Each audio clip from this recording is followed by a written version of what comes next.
لیں گے جسٹس قاضی فائزی صاحب اس وقت تقریب سے خطاب کر رہے ہیں۔ جس کا وجود تھا وہ 7 سال تک کام کرتے رہی کہ کوئی آئین، بڑی بحث ہوئی، لوگوں کی رائے لی گئی اور وہ اب اس نہج پہ پہنچ چکے تھے کہ آئین تیار ہو گیا تھا اور پیش کرنے کو تھا۔ تو ایک سرکاری ملازم غلام محمد نے اس قانون ساز، آئین ساز اسمبلی کو ٹھوکر ماری، باہر نکالا۔ یہ 1954 میں ہوا۔ جب وجود میں آنے والا تھا آئین تو اس کے ساتھ ایک بہت بڑا حادثہ ہو گیا، مگر اس وقت کے جج صاحبان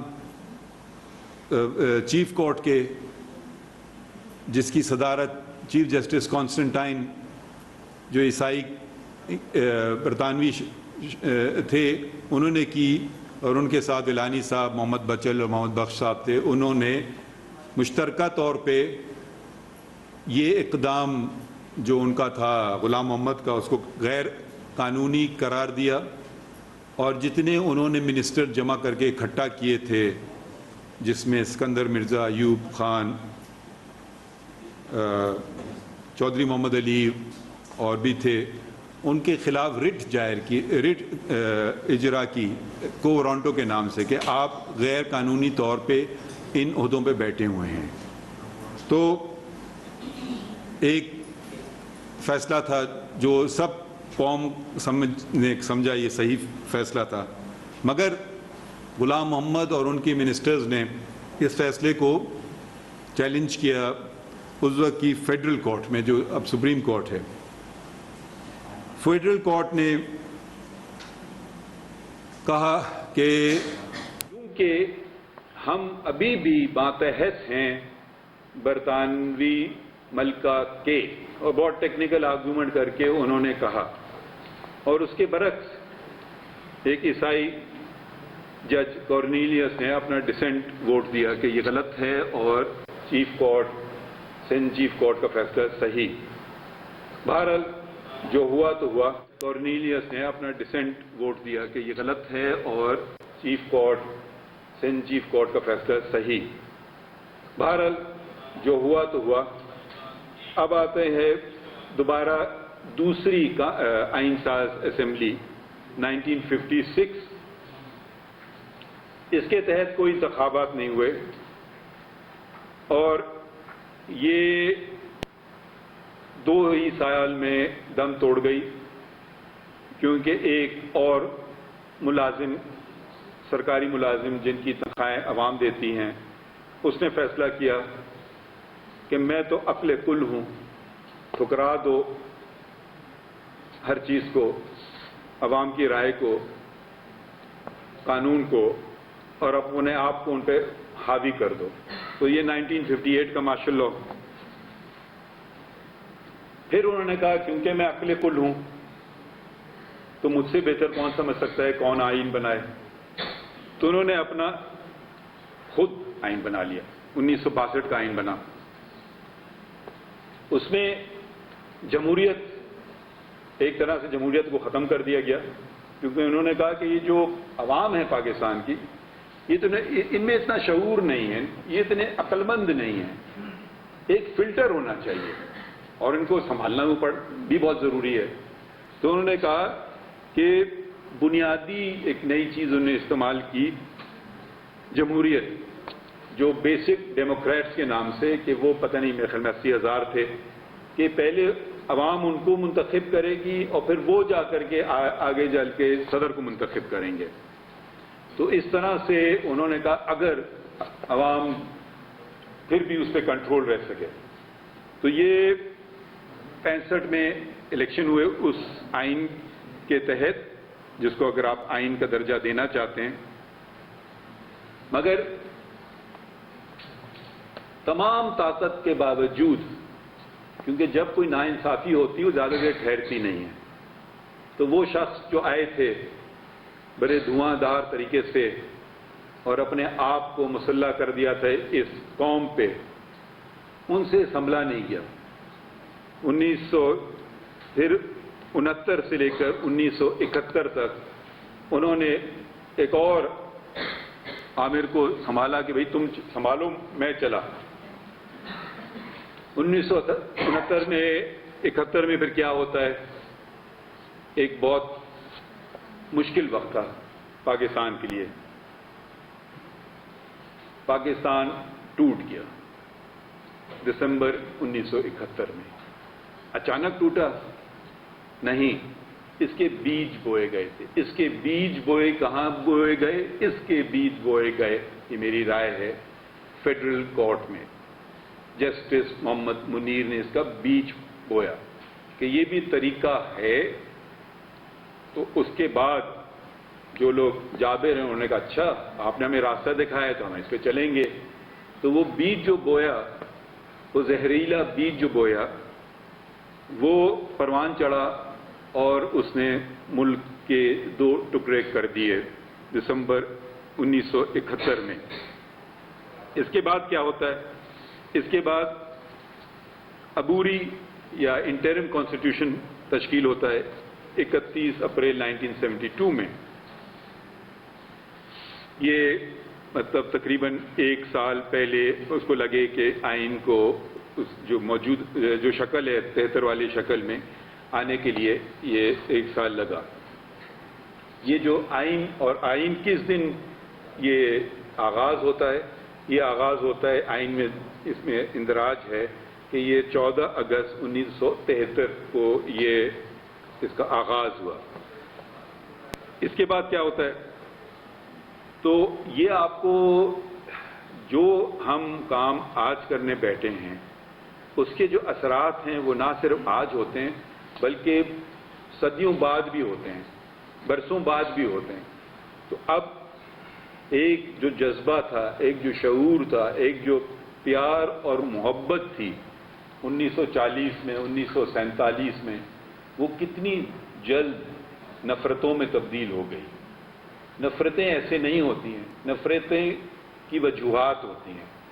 آپ اپنے آپ کو قائم رکھنا چاہتے ہیں، گھر میں بھی جھگڑے ہوتے ہیں، آپ اس کو چھوڑ دیں، وہ پھر چھوٹی سی بات بڑی بڑی ہوتے ہوتے طلاق بھی ہو جاتی ہے، گھر برباد بھی ہو جاتے ہیں، کیونکہ آپ چھوٹی سی بات کو جو غلط ہے اس کو آپ نے ختم نہیں کیا، یا اس پہ آپ نے پانی نہیں ڈالا۔ اگر کبھی کبھی ہو جاتے ہیں جھگڑے، چھوٹے چھوٹے جھگڑے، آپ اس کو انگریزی میں کہتے ہیں فین، اس کو اور ابھاریں یا پھر اس کو آپ ختم کرنے کی کوشش کریں پانی ڈالنے کے لیے۔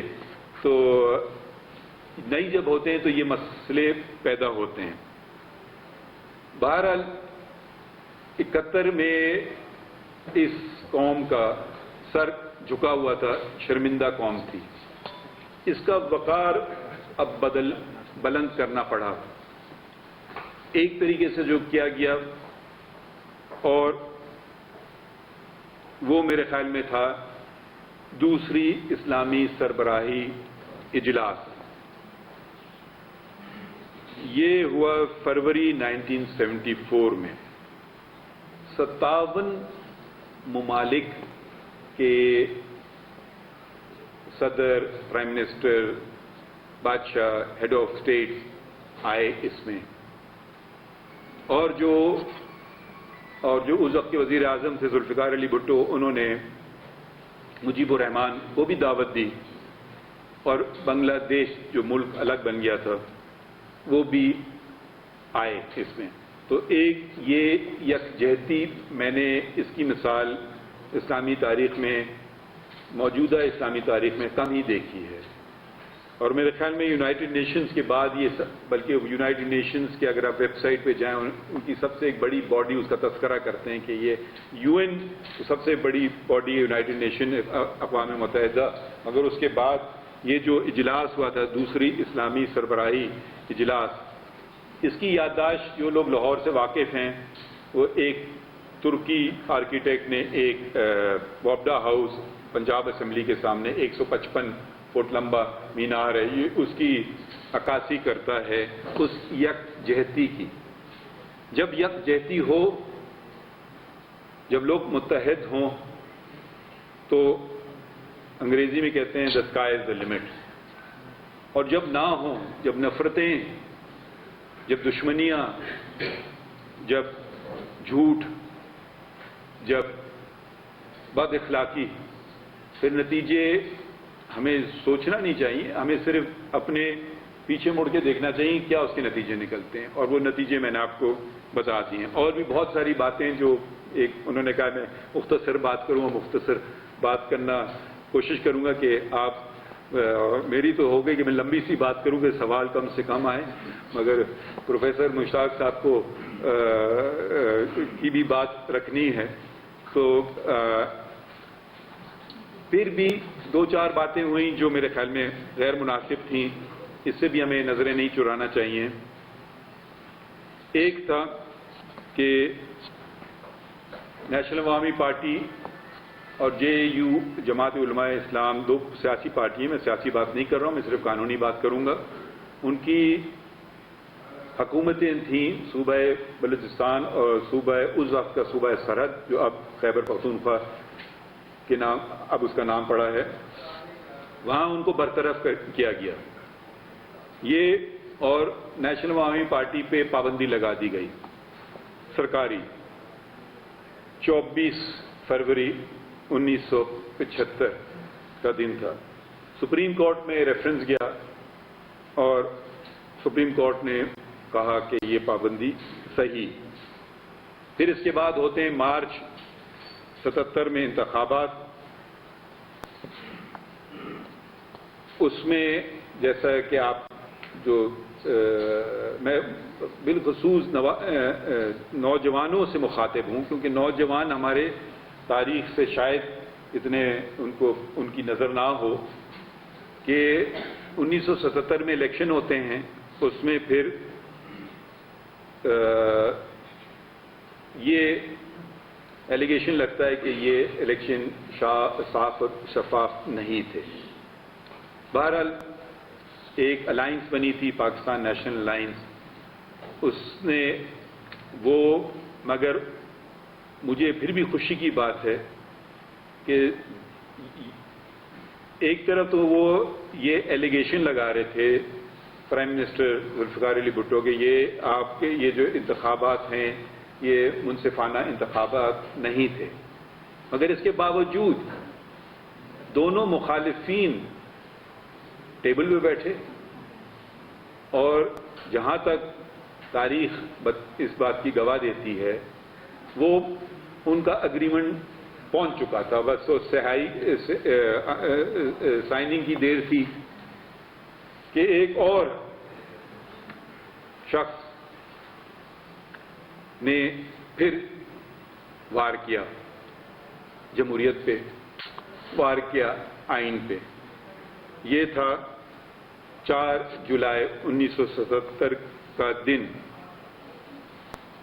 ایک شخص آ گیا، حاوی ہو گیا پوری قوم پہ مسلط، اور 11 سال حکومت کی، اگست 1988 تک،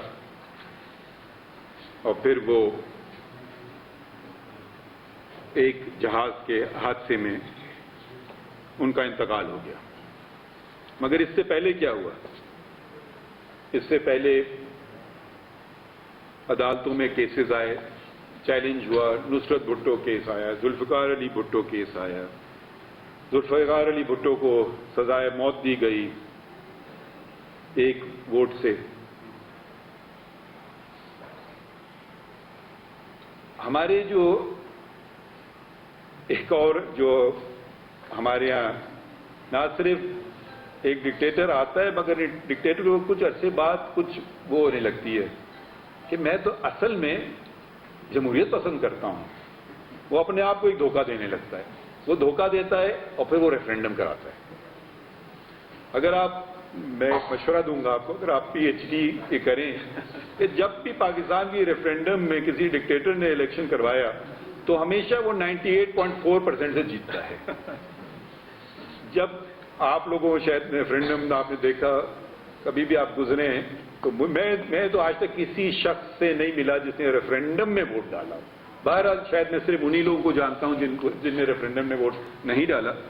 مگر اگر آپ دیکھیں تو پولنگ بوتھ خالی، اور جب الیکشن ہوتے ہیں پاکستان میں جہاں ہر گلی کوچے میں زور اور شور اور بینرز اور پوسٹرز اور ہر کوئی کے انگوٹھے پہ وہ نشان لگا ہوا ہے، تو 60 سے اوپر تک کبھی نہیں فیصد گئی ووٹ کاسٹ کی.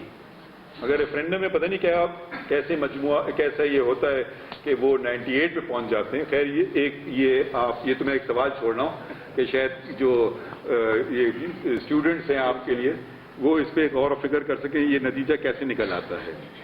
بہرحال ریفرینڈم کے بعد الیکشن جو ہوئے تھے وہ اس الیکشن میں وہ غیر سیاسی نان پارٹی بیسس پہ ہوئے. تو اس وقت کی movement for restoration of democracy MRD نے بائیکاٹ کیا کہ ہمیں یہ منظور نہیں ہے. تو بہرحال الیکشن ہوئے. محمد خان جنیجو صاحب نان پارٹی بیسڈ الیکشنز میں وہ پرائم منسٹر بنے. اب جابر نہ صرف جابر کو ایک اور یہ بھی پسند ہوتی ہے کہ وہ اصلاح کرے.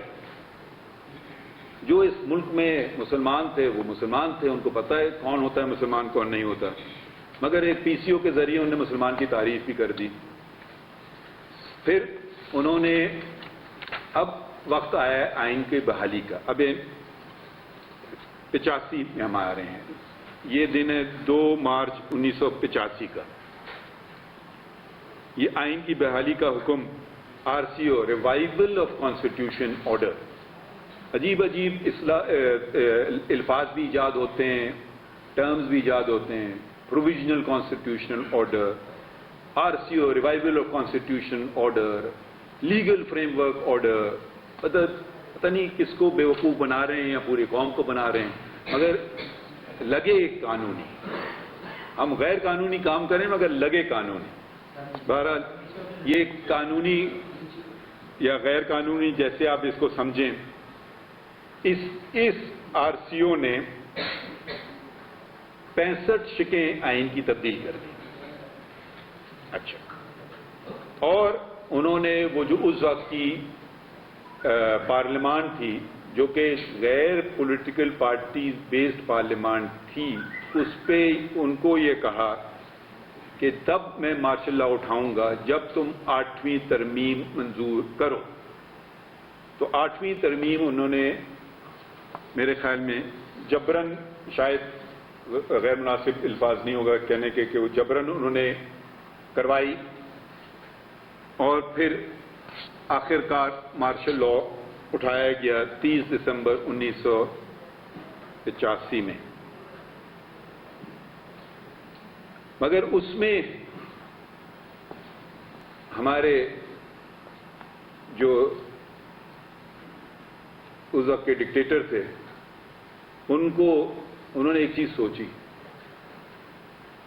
مگر یہ اگر پھر بھی جو میری اسمبلی ہے جس میں سیاسی پارٹیاں نہیں ہیں، جس میں میری مرضی کے زیادہ تر لوگ ہیں، پھر بھی ان کا کوئی بھروسہ نہیں ہے کہ کہیں ان کو جمہوریت پسند نہ آ جائے چلتے چلتے اور یہ شاید کوئی جمہوری اقدام نہ کر بیٹھیں. تو انہوں نے اپنے تحفظ کے لیے ایک آئین میں شق ڈالی جو آرٹیکل 58(2)B کے نام سے مشہور ہوئی کہ جب ان کا دل چاہے وہ ایک الیکٹڈ حکومت کو برطرف کر سکتے ہیں. یہ اور انہوں نے اس شق کا استعمال بھی کر دیا، کیونکہ انہی کے چنے ہوئے محمد خان جنیجو کچھ دن بعد ان کو پسند نہیں آئے. 29 مئی 88 میں انہوں نے محمد خان جنیجو صاحب کی حکومت کو برطرف کر دیا. اب کیا ہوتا ہے، اب کیا ہوتا ہے کہ جیسے میں نے کہا ضیاء صاحب کا حادثہ ہوتا ہے، تو اب جو وہ نہیں تھے تو جو اگلے الیکشن ہوئے وہ نومبر 88 میں ہوئے، جو کہ پولیٹیکل پارٹی بیسڈ الیکشنز تھے، اور اس میں بے نظیر بھٹو صاحبہ نے اکثریت پائی اور وہ پرائم منسٹر بنی.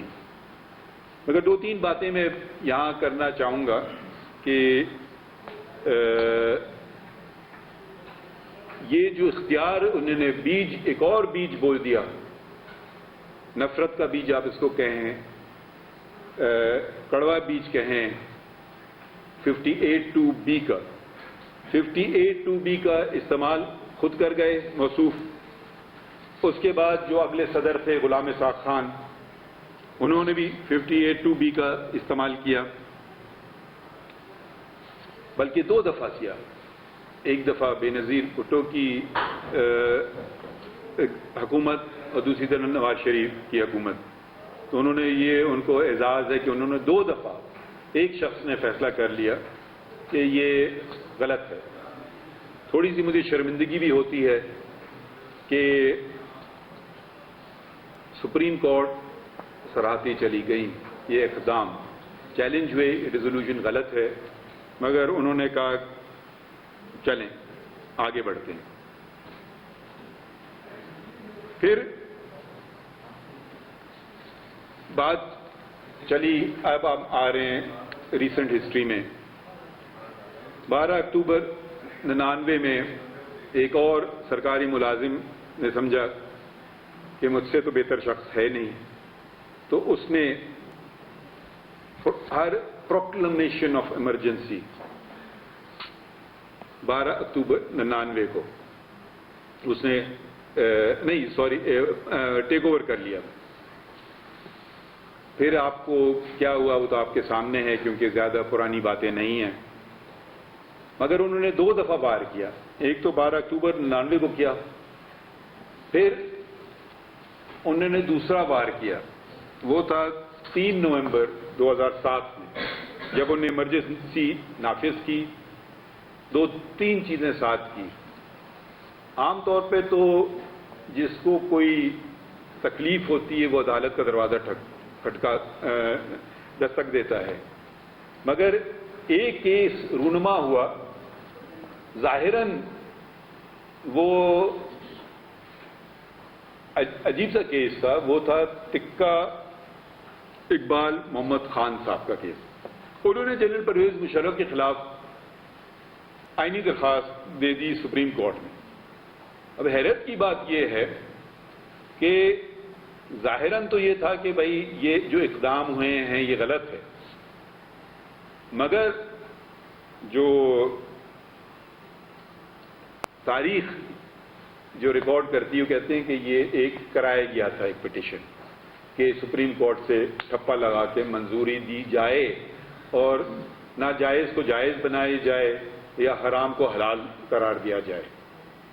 یہ ہوا اس فیصلے کے تحت، 7 جج صاحبان تھے، 2008 کا یہ فیصلہ ہے۔ اس کے بعد ایک اور اقدام بھی انہوں نے کیا۔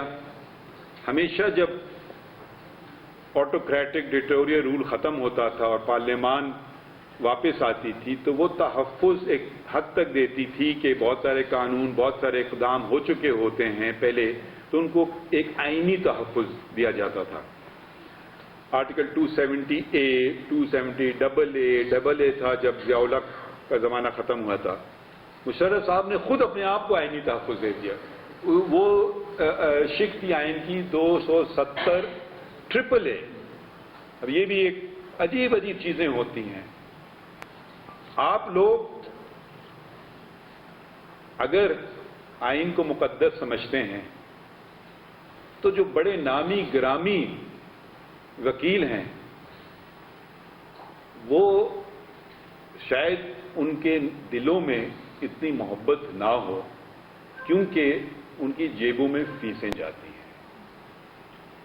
یہ بنیادی چیزیں ہیں، مگر وہ جس طرح سے آ کے بحث کرتے ہیں، اور آپ ذرا دیکھ لیجئے اٹھا کے فیصلے جو ہیں اس میں کون ان کے لیے اپیئر ہوتا تھا، ان لوگوں کے لیے۔ یہ کوئی بہت بڑا مسئلہ نہیں ہوتا ہے کہ بڑے بڑے ججز بیٹھیں اور اس پہ فیصلہ کریں۔ اگر فیصلہ غلط ہے وہ غلط رہے گا، چاہے سب کے سب جج فیصلہ کر لیں، اکثریت کر لے، ایک کی مائنورٹی اگر وہ صحیح ہے تو وہ صحیح ہے۔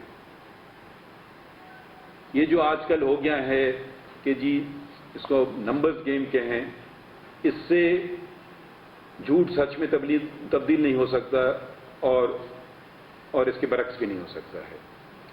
یہ آج کے دن اگر پوچھا جائے اور آپ اس پہ اگر ریفرینڈم کرانا چاہیں، اگر ایسا ہو سکے جو کہے کہ جی محمد منیر صاحب کا ججمنٹ جو تھا وہ صحیح تھا یا نہیں، تو میرے خیال میں یہ جینیون ریفرینڈم میں شاید ہی کوئی کہے کہ وہ صحیح تھا۔ اور ایسے بہت سارے فیصلے ہیں، میں نہیں کہنا چاہتا ہوں، مگر یہ تاریخ کا ہمارا حصہ ہے۔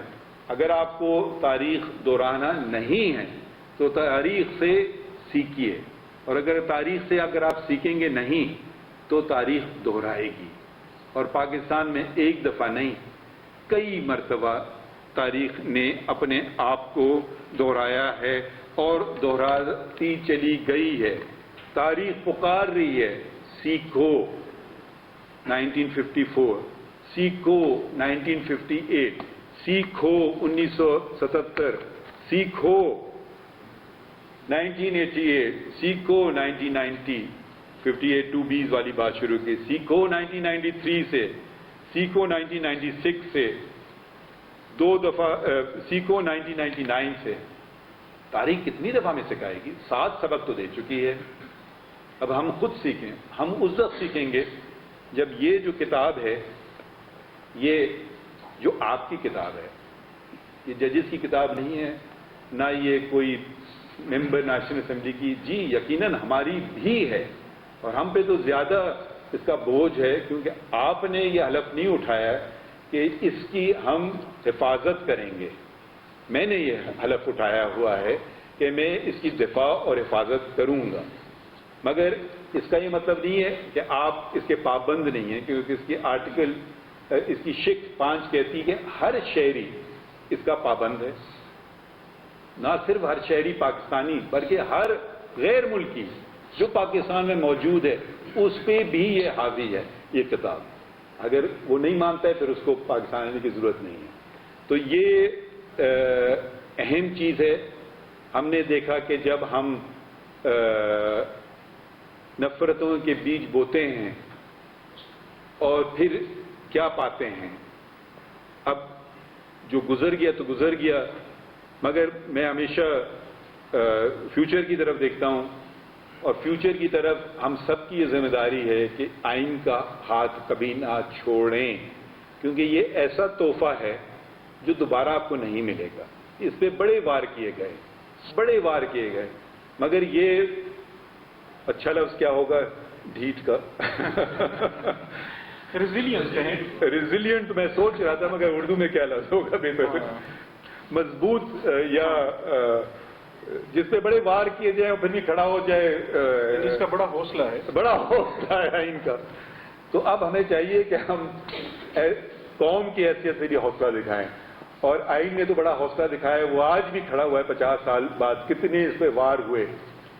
اور ایک حد تک 18ویں ترمیم جب آئی جو کہ 2010 میں آئی، تو اس کی اتنی شکل صورت بگاڑ دی گئی تھی اس آئین کی کہ اس میں ایک پارلیمانی کمیٹی فار کانسٹیٹیوشن ریفارمز جس کی صدارت سے رضا ربانی صاحب نے کی، اس نے یہ ایک شق کی گئے آئین کی، اور اس میں دیکھا کیا کرنا چاہتے ہیں، پرانے جو تھا وہ 73 والا وہاں لائیں، کیا چیزیں غلط ہیں ان کو ہٹائیں۔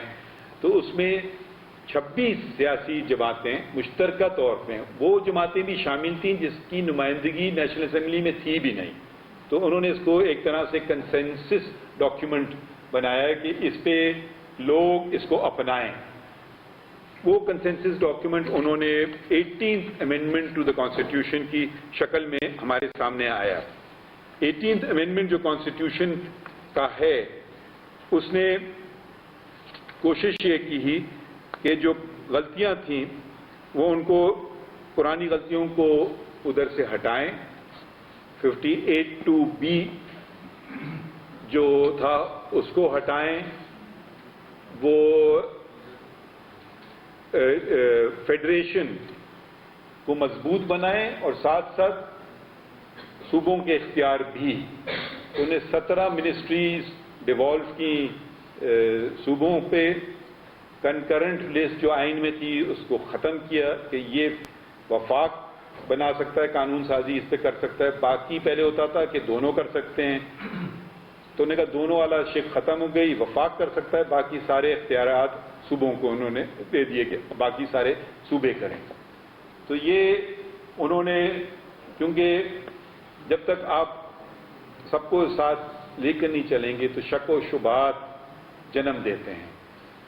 شک و شبہات کیونکہ جو پروسیس جس کے تحت وہ گئے 18ویں ترمیم بنانے کے لیے، اس پہ شاید مجھے تو نہیں پتا، شاید کسی نے کوئی انگلی اٹھائی ہو.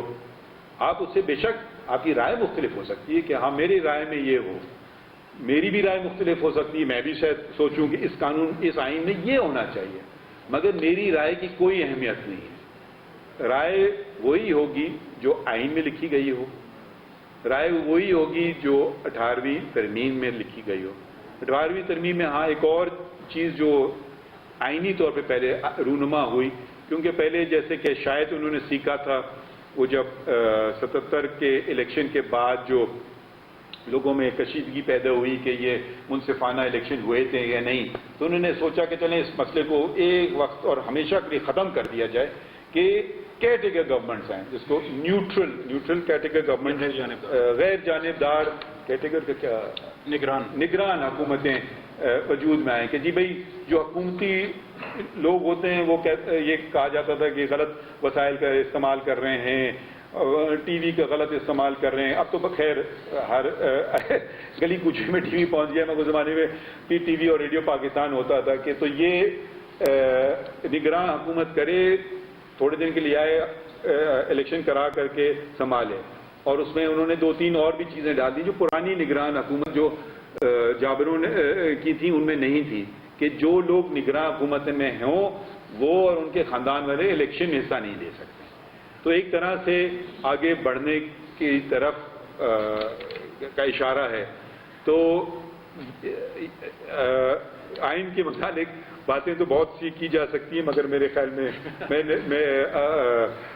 آپ سے معافی چاہتا ہوں کہ آپ نے جو دیا گیا وقت اس سے آگے چلا گیا، شاید اس لیے کہ سوال کم ہوں. جی سر، ہم تو چاہتے ہیں کہ آپ زیادہ سے زیادہ بولیں اور آپ کو سنتے ہوئے ہمیشہ بہت ہی اچھا لگتا ہے. تو بہت شکریہ سر.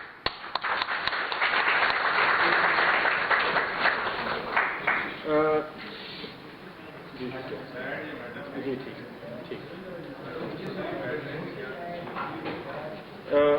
تاریخ اگر دہرانی نہیں ہے تو تاریخ سے سیکھیے، ورنہ تاریخ اپنے آپ کو دہراتی رہے گی.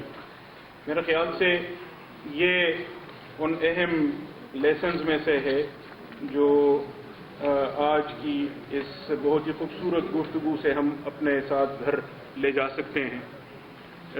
اگر آپ کی اجازت ہو سر تو ہم کچھ سوالات لے لیں. بہت سارے سوالات آ گئے ہیں، کچھ میرے بھی ہیں. تو میں اس سے شروع کرنا چاہوں گا کہ اور جو بہت سارے لوگوں کے ذہن میں سوال پایا جاتا ہے کہ عام طور پر جج صاحبان، بالخصوص اعلیٰ عدلیہ کے ججز، وہ عوامی سطح پر جا کر یونیورسٹیز میں خطبہ نہیں دیتے، خطاب نہیں کرتے، سوالات کا سامنا نہیں کرتے. ہمیں یہ خدشہ تھا کہ شاید آپ بھی اس طرح کی جو دعوت ہے اس کو قبول کرنے سے گریز کریں گے، لیکن آپ نے ہنسی خوشی سے قبول کیا. تو کیا آپ یعنی میں خود بھی کیوریس ہوں، باقی لوگ بھی سمجھنا چاہتے ہیں کہ اس کی کیا وجہ ہے. وجہ میں کیا بتاؤں، میرے خیال میں آئین کو سمجھنے کے لیے جب تک لوگ آئین کو نہیں سمجھیں گے تو اس کی قدر بھی نہیں ہوگی. یہ ایک عدالت کے کمرے میں ہم بحث کر لیں یا وکیل دلائل دے لیں، پارلیمنٹ کا اجلاس کون دیکھتا ہے کون نہیں دیکھتا ہے، مگر میں سمجھتا ہوں کہ آئین جو ہے لوگوں کا آئین ہے. اور اگر آپ اب یہ جو میں آیا ہوں یہ آپ کی یونیورسٹی، اس کا عنوان ہے شفا تعمیر ملت یونیورسٹی. یس سر. تعمیر ملت تو ٹھیک ہے، شفا یہ ہے. شاید آپ کے ذہن میں یہ نہ ہو.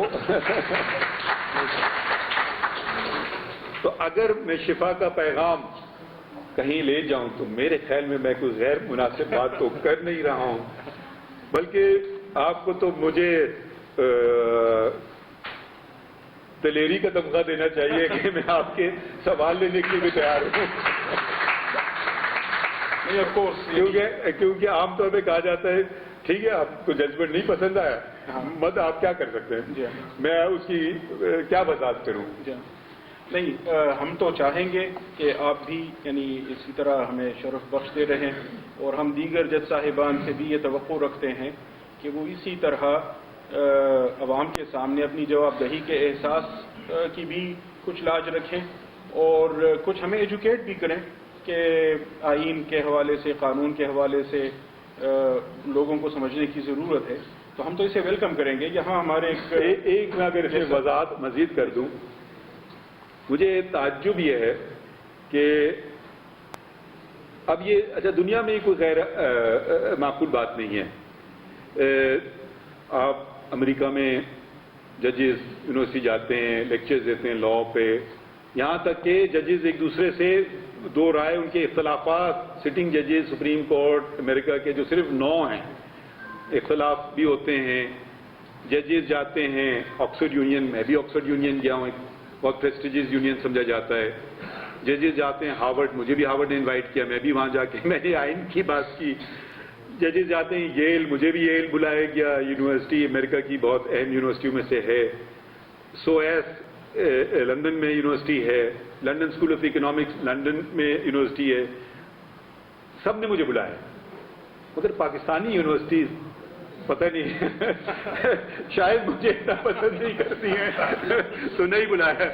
اچھا آخری میرے خیال میں گیا تھا، میں واپس آ رہا تھا امریکہ سے، جب ہارورڈ میں نے اور ییل گیا تھا تو استنبول سے رکتا ہوا ہے. تو پتہ نہیں استنبول میں ان کو پتہ چل گیا میں آؤں، تو استنبول یونیورسٹی نے مجھے دعوت دی کہ آپ آئیے. اچھا میں استنبول یونیورسٹی چلا گیا، اور انہوں نے کیا بتایا، ادھر سے میں نے کیا سیکھا. 1452 میں سید محمد نے جو کانسٹینٹینوپل ہے اس پہ فتح حاصل کی، پھر استنبول بنا، پہلے اس کا نام کانسٹینٹینوپل تھا. اس کا پہلا اقدام کیا تھا؟ یونیورسٹی بنانا، جو آج تک قائم ہے، استنبول کی یونیورسٹی 1452. دیکھیے اہمیت دیکھیے، جو اس نے ایک ہے جو طاقت کے زور پہ ایک جگہ کو اس نے فتح کیا ہے، اس کے ذہن میں بھی تھا کہ یونیورسٹی کی اہمیت کتنی ہے. تو اہمیت یونیورسٹی کی بہت ہے.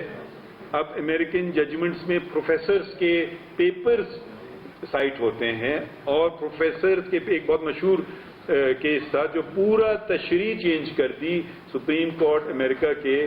وہ ان کا ایک رائے تھی، ایک پروفیسر نے اختلاف کیا جو آگے چل کر کے وہ اختلافی جو بات کی تھی ایک پروفیسر نے، وہ میجورٹی ویو بن گیا سپریم کورٹ کا.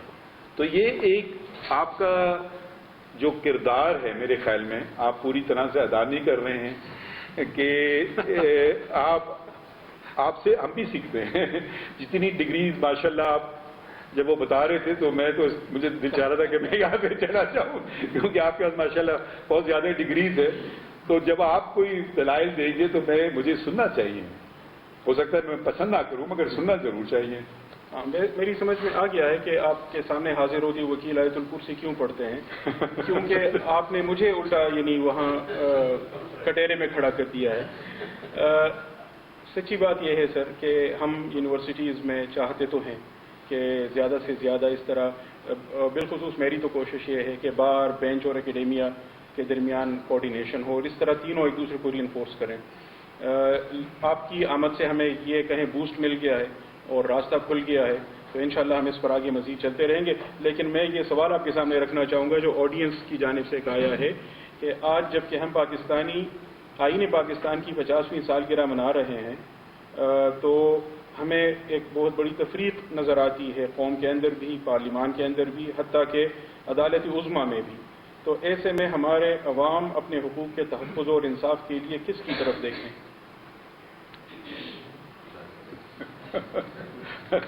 پتہ نہیں، آپ بتائیے. کافی پیچیدہ سوال ہے. یقیناً انصاف اور حقوق کے لیے تو عدالتیں ہی ہوتی ہیں، مگر یہ ضروری نہیں ہے. اب ہم لوگ لفظ استعمال کرتے ہیں اردو میں ظلم. اب ظلم جو عربی میں لفظ ہے اس کے ایک بہت وسیع معنی ہیں. ایک چیز اپنی جگہ پر نہ ہو وہ ظلم ہے. اگر میں اس کو اس کے اندر رکھ دوں تو آواز نہیں پہنچے گی تو یہ ظلم ہو گیا.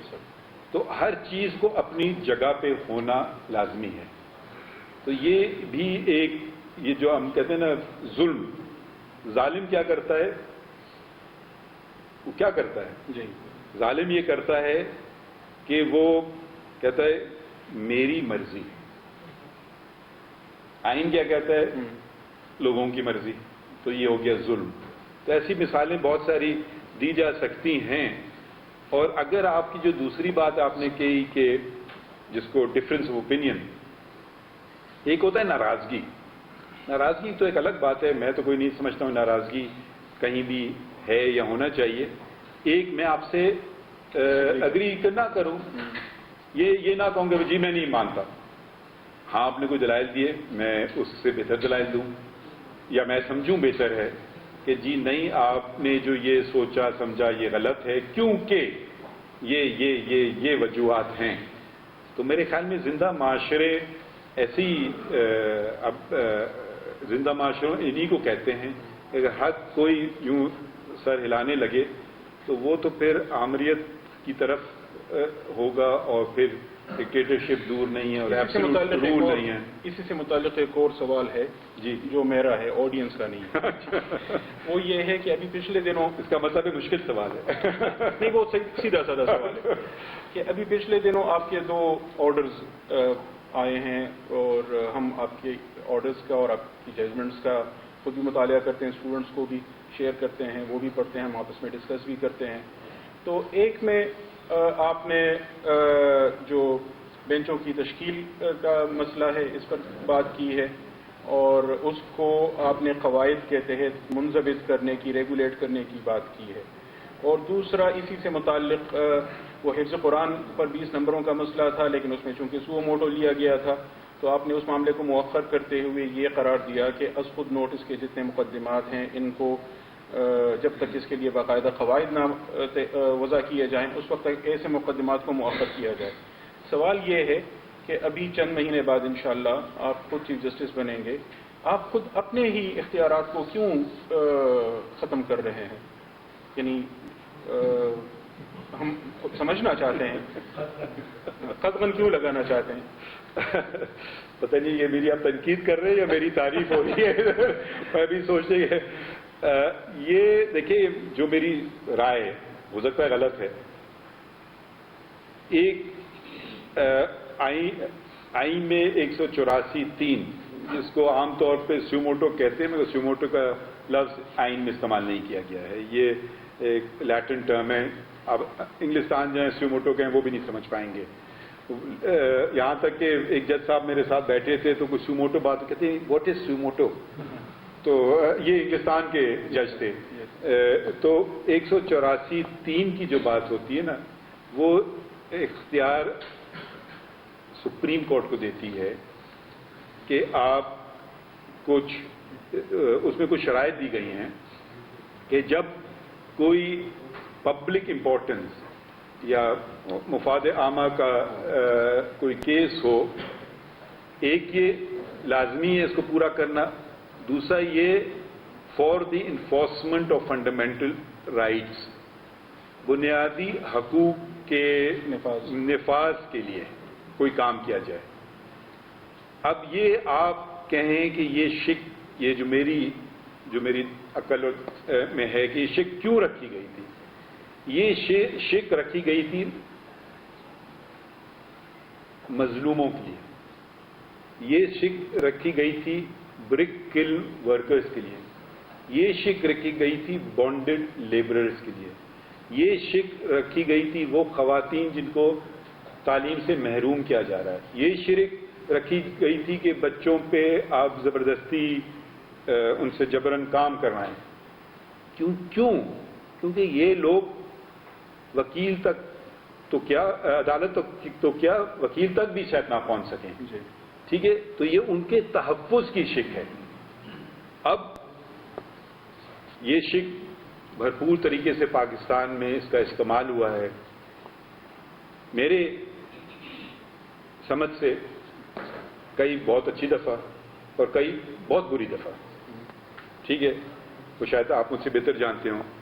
تو جب یہ شک استعمال ہوتی ہے، یہ میں آپ کو فائدہ دینے کے لیے نہیں کر سکتا ہوں، میں اس کلاس روم کو فائدہ دینے کے لیے نہیں کر سکتا ہوں، میں یہ اس کا جو وہ ہو بہت امپلیمنٹیشن پورے معاشرے پہ ہو اور معاشرے میں جو بنیادی حقوق ہیں ان کے متعلق ہو، یہ دونوں باتیں ساتھ نہیں چلیں گی تو یہ شک استعمال نہیں کی جا سکتی ہے۔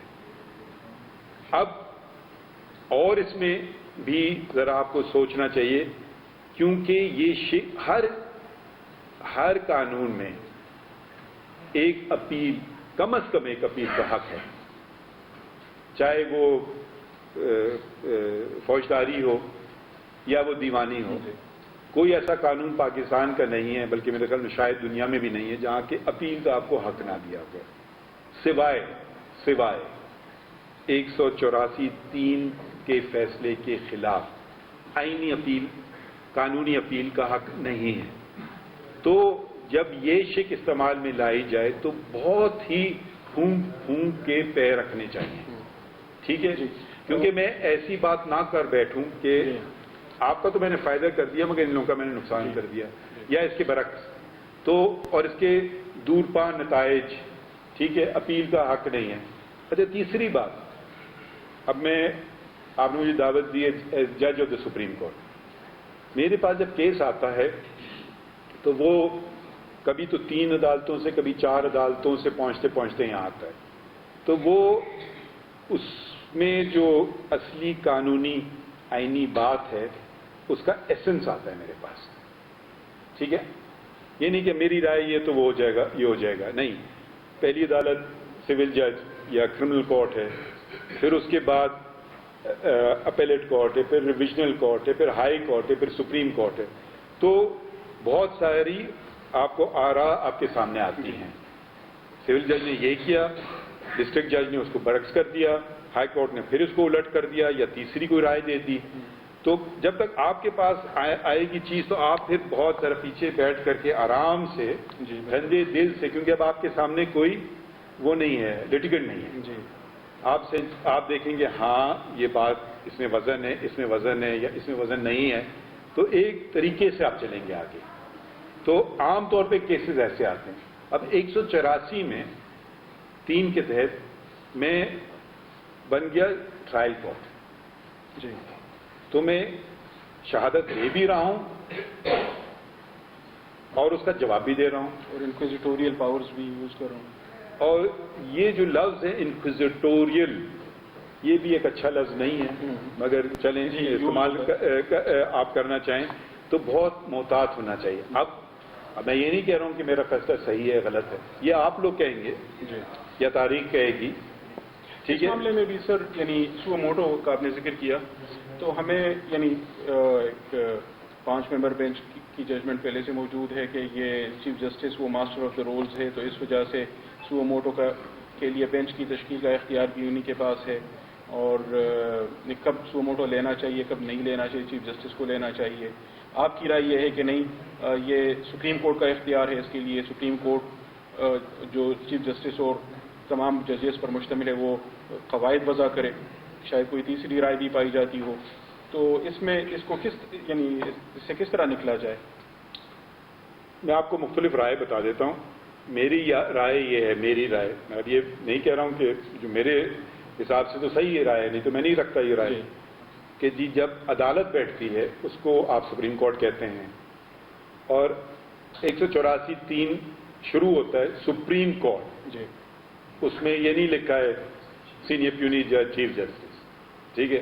تو میری رائے یہ ہے کہ یہ اختیار صرف سپریم کورٹ کے پاس ہے۔ آپ نے بات کی ہمارے دوستوں کی، ان کی رائے یہ ہے کہ صرف چیف جسٹس یہ اختیار استعمال کر سکتا ہے۔ میرا ان سے سوال تو میں نہیں کروں گا، مگر میں ایک چیز، آئین یہ نہیں کہتا ہے، اگر آئین کہتا ہے تو مجھے شک بتا دیجئے۔ آپ نے دوسری بات کی ماسٹر آف دا رولز، آئین یہ نہیں کہتا ہے، اگر کہتا ہے تو مجھے شک بتا دیجئے، تو میری اصلاح بھی ہو جائے گی اور پھر میں آپ کے نظریے پہ بھی چل سکوں۔ ایک تیسری رائے جو ہے وہ یہ ہے کہ نہیں، نہ صرف سپریم کورٹ کی ایک بینچ، نہ صرف چیف جسٹس، سپریم کورٹ کا مطلب 184(3) میں یہ ہے تمام ججز اور چیف جسٹس مشترکہ طور پہ، یہ بھی ایک رائے ہے۔ غالباً اطہر من اللہ صاحب نے ذکر کیا تھا۔ ٹھیک ہے، ہاں، تو یہ بھی ایک رائے ہے۔ تو ان میں سے کون صحیح ہے کون غلط ہے، یہاں آتے ہیں اکیڈمیا۔ جی بالکل، کیونکہ میں تو کہوں گا جی میری رائے صحیح ہے، میرے دوست کہیں گے نہیں میری رائے صحیح ہے، تو ہم کو ایک اکھاڑے میں تو ہے ہی نہیں۔ ہم تو دیکھیں عقل اور سمجھ سے، اور انسان غلطی کا پتلا ہے، سیکھتا ہے۔ جس دن میں تو آج بھی، مجھے 82 سے میں نے وکالت، اب 41 سال ہونے کو ہیں، میں آج بھی اپنے آپ کو قانون کا طالب علم سمجھتا ہوں، کیونکہ ہر دن کوئی نہ کوئی مقدمہ آتا ہے، کوئی نیا پہلو آتا ہے جو میں نے پہلے نہیں دیکھا ہوتا ہے۔ پرانے پہلو پہ آپ کو فیصلہ کرنا آسان ہوتا ہے، نئی بات جب آتی ہے تو پھر ذرا اور سوچنا ہوتا ہے کہ ذرا سمجھ لیں اچھی طرح سے۔ آپ کی یہ یعنی جس طرح آپ ماشاءاللہ آئین کی مختلف پروویژنس کی تشریح کر رہے ہیں اور اس طرح یعنی بالکل پانی بنا کر اس کو سادہ انداز میں پیش کر دیتے ہیں، ہمارے لیے تو بہت یعنی آپ ایک اچھے لا پروفیسر بھی ہو سکتے ہیں ماشاءاللہ، لیکن ذہن میں یہ سوال آتا ہے کہ یہ جو آئینی مقدمات اہم نوعیت کے ہیں، ان میں آپ بینچ میں کیوں نہیں ہوتے؟ کہ آپ نے خود یعنی ان سے معذرت کی ہے کہ مجھے اس بینچ میں نہ شامل کریں، یا بعض اوقات یہ ہوتا ہے کسی کو کرمنل لا سے دلچسپی ہوتی ہے، کوئی ٹیکسیشن کا ماہر ہوتا ہے تو کہتا ہے ایسے مقدمات لائے جائیں؟ میں صرف یہ آپ کا سوال کا جواب تو نہیں دوں گا، میں کچھ اور بات کہہ دیتا ہوں۔ جب سے میں جج بنا ہوں سپریم کورٹ میں، جی سر، میں نے کبھی گزارش نہیں کی کہ مجھے ان قسم کے مقدمات میں بٹھایا جائے یا ان قسم کے مقدمات میں نہ بٹھایا جائے۔ یہ کبھی نہیں گزارش کی کہ جی ان جج صاحب کے ساتھ میں بیٹھنا پسند فرماتا ہوں یا ان کے ساتھ بیٹھنا میں نہیں پسند فرماتا ہوں۔ یہ میں نے آج تک رجسٹرار کو نہیں کہا کہ یہ مقدمات، بھائی کچھ مقدمات ہیں جو آپ شاید آپ کی اتنی اس پہ وہ نہیں ہو، مہارت نہ ہو کہ بھئی میرے پاس نہ لگائیں، میں نے یہ کام نہیں کیے ہیں۔ اب بینچ یہ دوسرا جو ہے یہ سوال میں جواب نہیں دے سکتا ہوں، شاید کوئی اور دے سکے بہتر۔ جی ٹھیک ہے۔ بلوچستان میں جب آپ چیف جسٹس تھے تو آپ بینچز کی تشکیل کیسے کرتے تھے؟ ججز کے سامنے کیسز کیسے فکس ہوتے تھے؟ بلوچستان میں جو کیسز فکس ہوتے تھے وہ میں نہیں کرتا تھا، وہ رجسٹرار کرتے تھے۔ اچھا ٹھیک ہے، رجسٹرار بیوروکریسی سے تھا؟ نہیں، رجسٹرار تھے ڈسٹرکٹ اینڈ سیشن جج، بدلتے جاتے تھے۔ تو میں یہ کرتا تھا کہ بینچز کی تشکیل میں نے کر دی کہ یہ بینچ آئینی مسئلے سنے گی، یہ فوجداری کے کیسز سنے گی، یہ اپیلیں سنے گی، یہ فیملی کیسز کرے گی۔ میں ان کو 1 ماہ 2 ماہ رکھتا تھا۔ جو نئے جو آتے تھے ججز ان کو میں کوشش کرتا تھا کہ سینئرز کے ساتھ بٹھاؤں، شروع میں ایک دم سنگل بینچز میں نہ بٹھاؤں، پھر 2-4 ماہ بعد ہم ان کو روٹیٹ کر دیتے تھے۔ 5 سال 1 ماہ میں chief justice of supreme court کا، chief justice of Balochistan high court کا ایک دن میں نے کاز لسٹ نہیں دیکھی رجسٹرار جو بناتے تھے۔ رجسٹرار کو صرف یہ حکم دیا گیا تھا کہ کچھ کیسز ہیں جو فاسٹ ٹریک، جس کو جلد نوعیت کے ہیں، ارجنٹ ہے، اس میں یقیناً الیکشن کیسز، کیونکہ مدت ہی 5 سال ہوتی ہے، تو اگر ہم 5 سال لگا لیں اور پھر وہ کہیں جی ختم ہو گیا۔ چھوٹے جس میں فوجداری کے جس میں کم سزائیں ملی ہوں تو وہ یعنی کہ وہ سزائی کاٹ چکا تو پھر ہم کیس سنیں۔ فیملی کیسز کیونکہ قانون میں لکھا گیا ہے، نیب کے کیسز میں بھی قانون میں لکھا گیا، تو وہ تو الگ الگ قطاروں میں کھڑے ہو جاتے تھے، مگر جو باقی تمام کیسز تھے سمپل رول تھا، فرسٹ ان فرسٹ آؤٹ، یعنی کہ جو پہلا آئے گا وہ پہلا سنا جائے گا، یہ سمپل رول تھا۔ اس کے علاوہ نہیں، جو رجسٹرار جب میرے پاس آتے تھے وہ کہتے تھے کہ جی اس جج صاحب نے ناٹ بفور کر دیا ہے، تب مجھے پھر یہ میرے سامنے نہ لگا. ہاں یہ میرے سامنے کیس نہیں، اور یا وہ اس میں وکیل رہ چکے ہوں یا کوئی جاننے والے ہوں، تب میں دوسرا جج کا نام لکھتا تھا. یا کبھی شاہد و ناظری ہوئی کہ دو جج صاحبان میں اختلاف رائے ہو گئے تو یہ لاجر بنچ بجائیں یا تیسرے جج کے پاس جائیں، یہ میرے پاس اختیار تھے. باقی کام رجسٹرار کا تھا، جن کو یہ گائیڈ لائنز ملی ہوئی تھیں کہ اس گائیڈ لائنز کے تحت چلیں. تو لوگ مجھ سے ہمارے دوست بھی کبھی کہتے تھے بڑا سال ہو گئے مقدمہ نہیں آئے. میں نے کہا اس کا نمبر آئے گا، آ جائے گا بس. یہ ویسے اس طرح کیا جائے تو بہت سارا برڈن میرے خیال سے وہ سینٹرلائزیشن بھی زیادہ نہیں ہوتی، برڈن بھی اس طرح کم ہو جاتا ہے. اگر کوئی طریقہ ہو، ضابطہ ہو، اس پر چلتا جائے تو دیٹس گڈ. یہ ایک آڈینس سے ایک سوال ہے کہ اعلیٰ عدلیہ میں ججوں کی تعیناتی اور برطرفی میں بنیادی کردار خود عدلیہ کا ہوتا ہے. ججز کو اپوائنٹ کرتے ہیں جوڈیشل کمیشن میں، ججز ہی ان کو ریموو کرتے ہیں سپریم جوڈیشل کونسل کے ذریعے. کیا امریکہ کی آپ نے مثال دی تو یہ بہتر نہیں ہوگا کہ یہاں بھی پارلیمان نسبتاً زیادہ اختیار کا رکھے، اور کیونکہ وہ لوگوں کے منتخب نمائندے ہوتے ہیں؟ میں تو صرف جو انہوں نے بات کی آپ کے سوال میں لکھی ہے وہ اس کا اندراج آئین میں.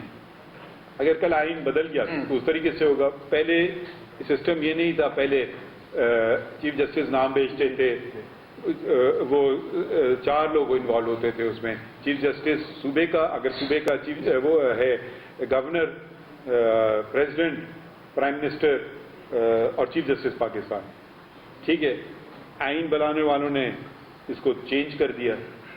تو مگر میں صرف جو بات کہنا چاہوں گا کہ یہ بھی بہتر ہے، یہ اس ادارے کی بات نہیں کر رہا ہوں، جنرل بات کہہ رہا ہوں. آپ اکٹھا ہو جائیں کہ یہ صرف ووٹنگ نہ ہو مگر اسے دلائل دیے جائیں، دلائل سنے جائیں. ہو سکتا ہے میری ایک شخص کے متعلق ایک رائے ہے، اچھی یا بری. یس سر. تو آپ نے کوئی بات کی، میں اپنی رائے بدلنے کے لیے تیار بیٹھا ہوں. یہ نہیں کہ جی میں نے یہ فیصلہ کر دیا ہے. میرے حساب سے چاہے یہ جو ہوتا ہے میں نے فیصلہ کر دیا ہے، چاہے گھر میں ہو وہ بھی غلط ہے، چاہے اب آپ برا مانیں گے، چاہے استاد بھی کہے میں نے فیصلہ کر لیا ہے. اگر کوئی جائز سوال ہے تو اس کا جواب دیں. جو جواب نہیں دیں گے تو پھر وہ استاد لگے گا اس کو پتہ نہیں ہے، یا وہ اپنی دوست نہیں. استادوں کو استادی آتی ہے، وہ کہتے ہیں this is a very good question, okay next. یہ اچھے والے استاد ہیں. یہ بھی کرتے ہیں بعض اوقات کہ ہاں یہ سوال آپ نے بہت اچھا کیا، آڈینس نے آپ کو جواب دینا چاہتے ہیں، پھر ہم ان کو دیکھتے ہیں. اور بھی طریقے ہوتے ہیں سر. ہاں، ملا نصر الدین کا بھی واقعہ ہے سر. ہاں بالکل سر. جب ان کو کھڑا کر دیا گیا کہ جی بتائیے، تو وہ انہوں نے کہا کہ جی آپ سب، آپ کو پتا ہے میں کیا بات کرنے والا ہوں. انہوں نے کہا جی ہاں. بیٹھ گئے. انہوں نے کہا مولانا نصر الدین آج ہمیں چکر دے گئے، تو وہ خطبے کے لیے بلائے. انہوں نے کہا آج ہم کہیں گے، آدھے کہیں گے نہیں، آج ہم کہیں گے نا. تو سب نے کہا آپ کو پتا ہے میں کیا کہنے والا. کہ جی نہیں. انہوں نے کہا ایسے نامناسب جاہل لوگوں کے سامنے میں بات کرنا پسند ہی نہیں کرتا. تو چل دیے. تیسری دفعہ انہوں نے، لوگوں نے آپس میں مشورہ کیا، یہ ہمارے ہاتھ سے پھر نکل گیا. اب ایسا کریں آدھوں کو کہیں کہ پتہ ہے اور آدھے کہیں نہ پتہ ہے. تو یہ آیا. اچھا پھر ایسا کریں جن کو پتہ ہے وہ ان کو بتا دیں، جن کو نہ پتہ ہے. شکریہ. مگر میں نے آسان راستہ نہیں پکڑا. نہیں ماشاء اللہ.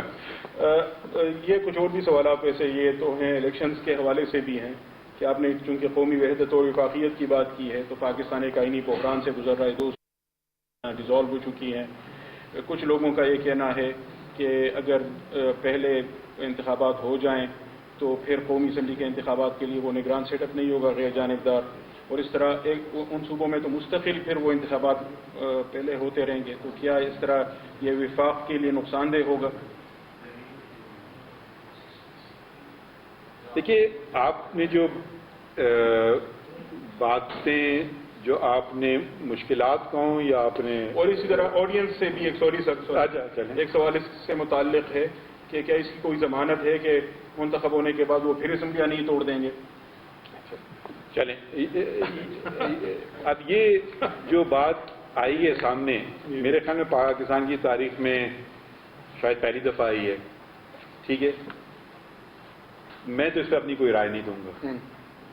میں کیونکہ اس لیے نہیں کہ میں رائے دینے سے گھبراتا ہوں، مگر میں رائے بنانے سے پہلے ہر ایک کو سننا پسند فرماتا ہوں. جی بہت خوب. ٹھیک ہے کہ ہو سکتا ہے میری ذہن میں کوئی بات ہو، مگر اکثر میں صبح ہمارے یہاں فائلز آتی ہیں اگلے دن کی، پڑھتے ہوئے یقیناً کوئی نہ کوئی آپ کا رجحان کسی طرف جاتا ہے. آپ کرسی میں بیٹھیں جج کی، تو شروع میں جو سوچا ہوا تھا کہ کیس نہیں بنتا ہے، نہیں، اس میں تو بڑا اچھا پوائنٹ نکل آیا ہے، یہ تو کیس ہے. تو یہ اگر آپ ذہن میں اپنے آپ کو رکھیں، اور کیونکہ یہ چیز ایسی ہے جو آپ نے باتیں کی، یقیناً اس میں بہت وزن ہے، مگر میں پھر میں ذرا چلیں سر، اگر یہ پولیٹیکل کوشچن ہوا، چلیں اس کو چھوڑ کے میں اس کو ایک آئینی سوال کے طور پہ لے لیتے ہیں کہ اسمبلیوں کی ڈیزولوشن کے حوالے سے ایک سو موٹو لیا گیا، سو موٹو کے لیے بلکہ پہلے تو رکنی بینچ کی جانب سے کہا گیا، چلیں اس پر ایک الگ سے بھی سوال کر سکتے ہیں، لیکن 9 رکنی بینچ بنا، پھر 2 ججز نکل گئے، 7 رہ گئے، پھر 2 مزید نکل گئے، پھر پتہ نہیں 5 رہ گئے. ابھی تک یہ تنازعہ چل رہا ہے کہ یہ 4-3 کا مسئلہ تھا یا 3-2 کا مسئلہ تھا. تو آپ اس پرٹیکولر کانٹیکسٹ میں چلیں بات نہ کریں، لیکن یہ جو مسئلہ ہوتا ہے کہ ججز 3-2 کا مسئلہ ہے یا 4-3 کا مسئلہ ہے، یعنی ججز تو ڈیسنٹ بھی کرتے ہیں، اختلافی رائے بھی رکھتے ہیں، اس کو کس طرح ریزولو کیا جاتا ہے؟ میں اس کا جواب نہیں دوں گا. میں آپ کو 2 مثالیں، حقیقی مثالیں دوں گا جو میرے ساتھ ہوئیں. ابھی جس فیصلے کا آپ نے ذکر کیا، وہ کہ 184 کے رولز نہ بنے تو ابھی تک آپ ان پہ فیصلہ نہ کریں، تو اس پہ 3 ممبر بینچ تھی، 2 ایک طرف تھے میجورٹی میں، میں امین الدین خان جی، ایک ہمارے بھائی کی رائے کچھ اور تھی، جسٹس شاہد وحید. ٹھیک ہے، سر آنکھوں پر. اس کے بعد ہم نے ایک چھوٹا سا لکھا order of the court by a majority of 2-1 یہ فیصلہ ہے. ٹھیک ہے، ایک یہ مثال ہے. ایک مثال میں دیتا ہوں جو میں نے سب سے شاید اپنی جب میری ایلیویشن ہوئی تھی، اپوائنٹمنٹ ہوئی تھی سپریم کورٹ میں، تو ایک 17 پوری تشکیل دی گئی سپریم کورٹ. اس زمانے اس وقت سارے ججز، کوئی خالی نہیں تھا، 17 ججز تھے. چیف جسٹس فوجی عدالتوں کا جو مسئلہ جی، فرسٹ امینڈمنٹ، وہ اس وقت کے چیف جسٹس سے ناصر الملک صاحب. یہ 21ویں ترمیمی امینڈمنٹ ٹو دا کانسٹیٹیوشن تھا کہ سویلینز کو ملٹری کورٹ ٹرائی کر سکتی ہیں نہیں. تو اس میں آئین میں ترمیم لائی گئی تھی اور یہ چیلنج کی گئی تھی. یہ جو فیصلہ ہے، بہت سارے ججز نے الگ الگ فیصلے لکھے، ان میں سے میں بھی ہوں. وہ تو بہت ہی ضخیم فیصلہ ہے. 800 صفحات. ہاں بالکل، 800 صفحات، بالکل 800 صفحات پہ مختلف رائے ہیں. چیف جسٹس نے کہا کہ اس کو ہم دیکھ ہی نہیں سکتے. ٹھیک ہے، آئینی ترمیم ہے. ان کے ساتھ حمید الرحمان صاحب تھے، اقبال حمید الرحمان صاحب تھے، تو شاید وہ مائنورٹی آف 2 میں تھے. 8 نے کہا دیکھ سکتے ہیں.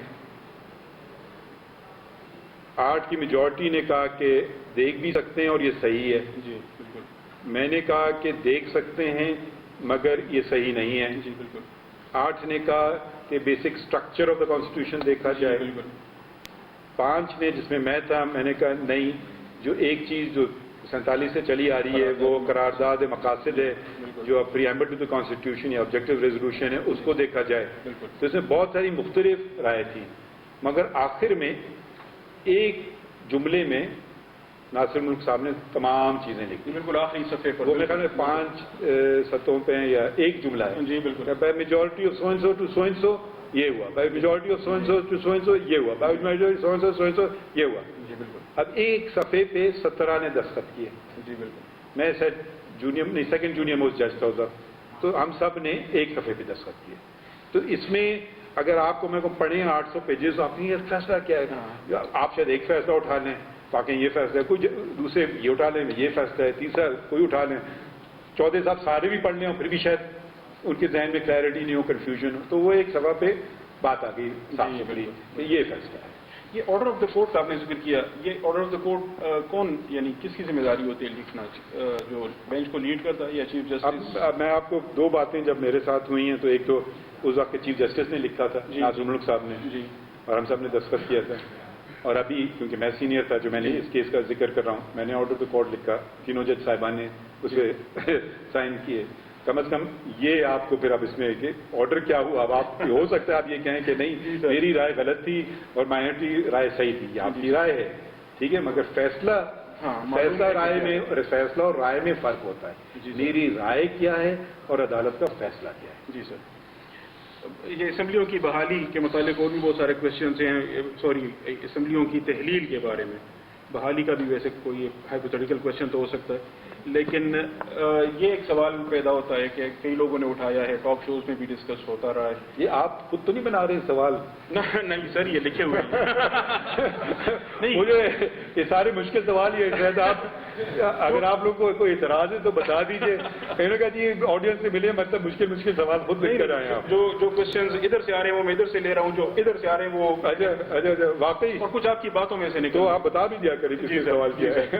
یہ والا میرا ہے، کیونکہ میں نے لوگوں کو بولتے ہوئے دیکھا ہے، سنا ہے، وہ کہتے ہیں کہ یہ ایک بندے کے پاس اسمبلی کی تحلیل کا اختیار نہیں ہونا چاہیے، یہ لوگوں کو گویا آپ ڈس انفرینچائز کر رہے ہیں. ان کو لوگوں نے 5 سال کے لیے منتخب کیا تھا، آپ وقت سے پہلے ختم کر دیتے ہیں. یہ تقریباً وہی معاملہ ہو جاتا ہے جیسے صدر کی زمانے میں آپ نے 58(2)B کا ذکر کیا، وہ اسمبلیاں تحلیل کر دیتا تھا. کیا ان میں کوئی فرق ہے یا اس کو آپ کس طرح دیکھیں گے؟ جب میرے پاس کیس آئے گا اس کا جواب دے دوں گا. ایبسٹریکٹ میں پوچھ لیتے ہیں یہی مجھے ڈر تھا کہ یہ 58(2)B صدر اسمبلیاں تحلیل کر دیتا تھا، ڈسکریشنری اس کی پاور تھی. وزیر اعلیٰ یا وزیر اعظم کے پاس جو اختیار ہے اس کو 18ویں ترمیم نے ختم نہیں کیا. اور بظاہر لگتا یہ ہے، لفظ سے معلوم ہوتا ہے کہ یہ اختیار گویا مطلق ہے، ایبسولوٹ ہے. کیا یہ ایبسولوٹ ہے یا یہ اسیلیبل ہے؟ کیا اس سوال کو عدالت میں اٹھایا جا سکتا ہے کہ وزیر اعظم نے مشورہ دیا لیکن اسے مشورہ نہیں دینا چاہیے تھا، یا اس کی آئینی حیثیت غلط تھی، اسمبلی توڑنے کا مشورہ غلط ہے؟ دیکھیے، ہر قسم کے ججز ہوتے ہیں، ٹھیک ہے. کوئی جس کو کیٹیگرائز کر دیتے ہیں کنزرویٹو ججز، لبرل ججز. امریکہ میں تو بہت ہی واضح طور پہ یہ بات ہو جاتی ہے، تفریق سامنے ہی نظر آ جاتی ہے کہ یہ لبرل جج ہیں، یہ کنزرویٹو. کوئی لٹرلسٹ ججز ہیں، کچھ چاہتے ہیں کہ آئین کو ذرا سا پش کریں، اس کی لینگویج کو. رائٹ ٹو لائف کا کیا مطلب ہے؟ Right to life means healthy environment also, تو اس میں مزید چیزیں لائیں، ٹھیک ہے.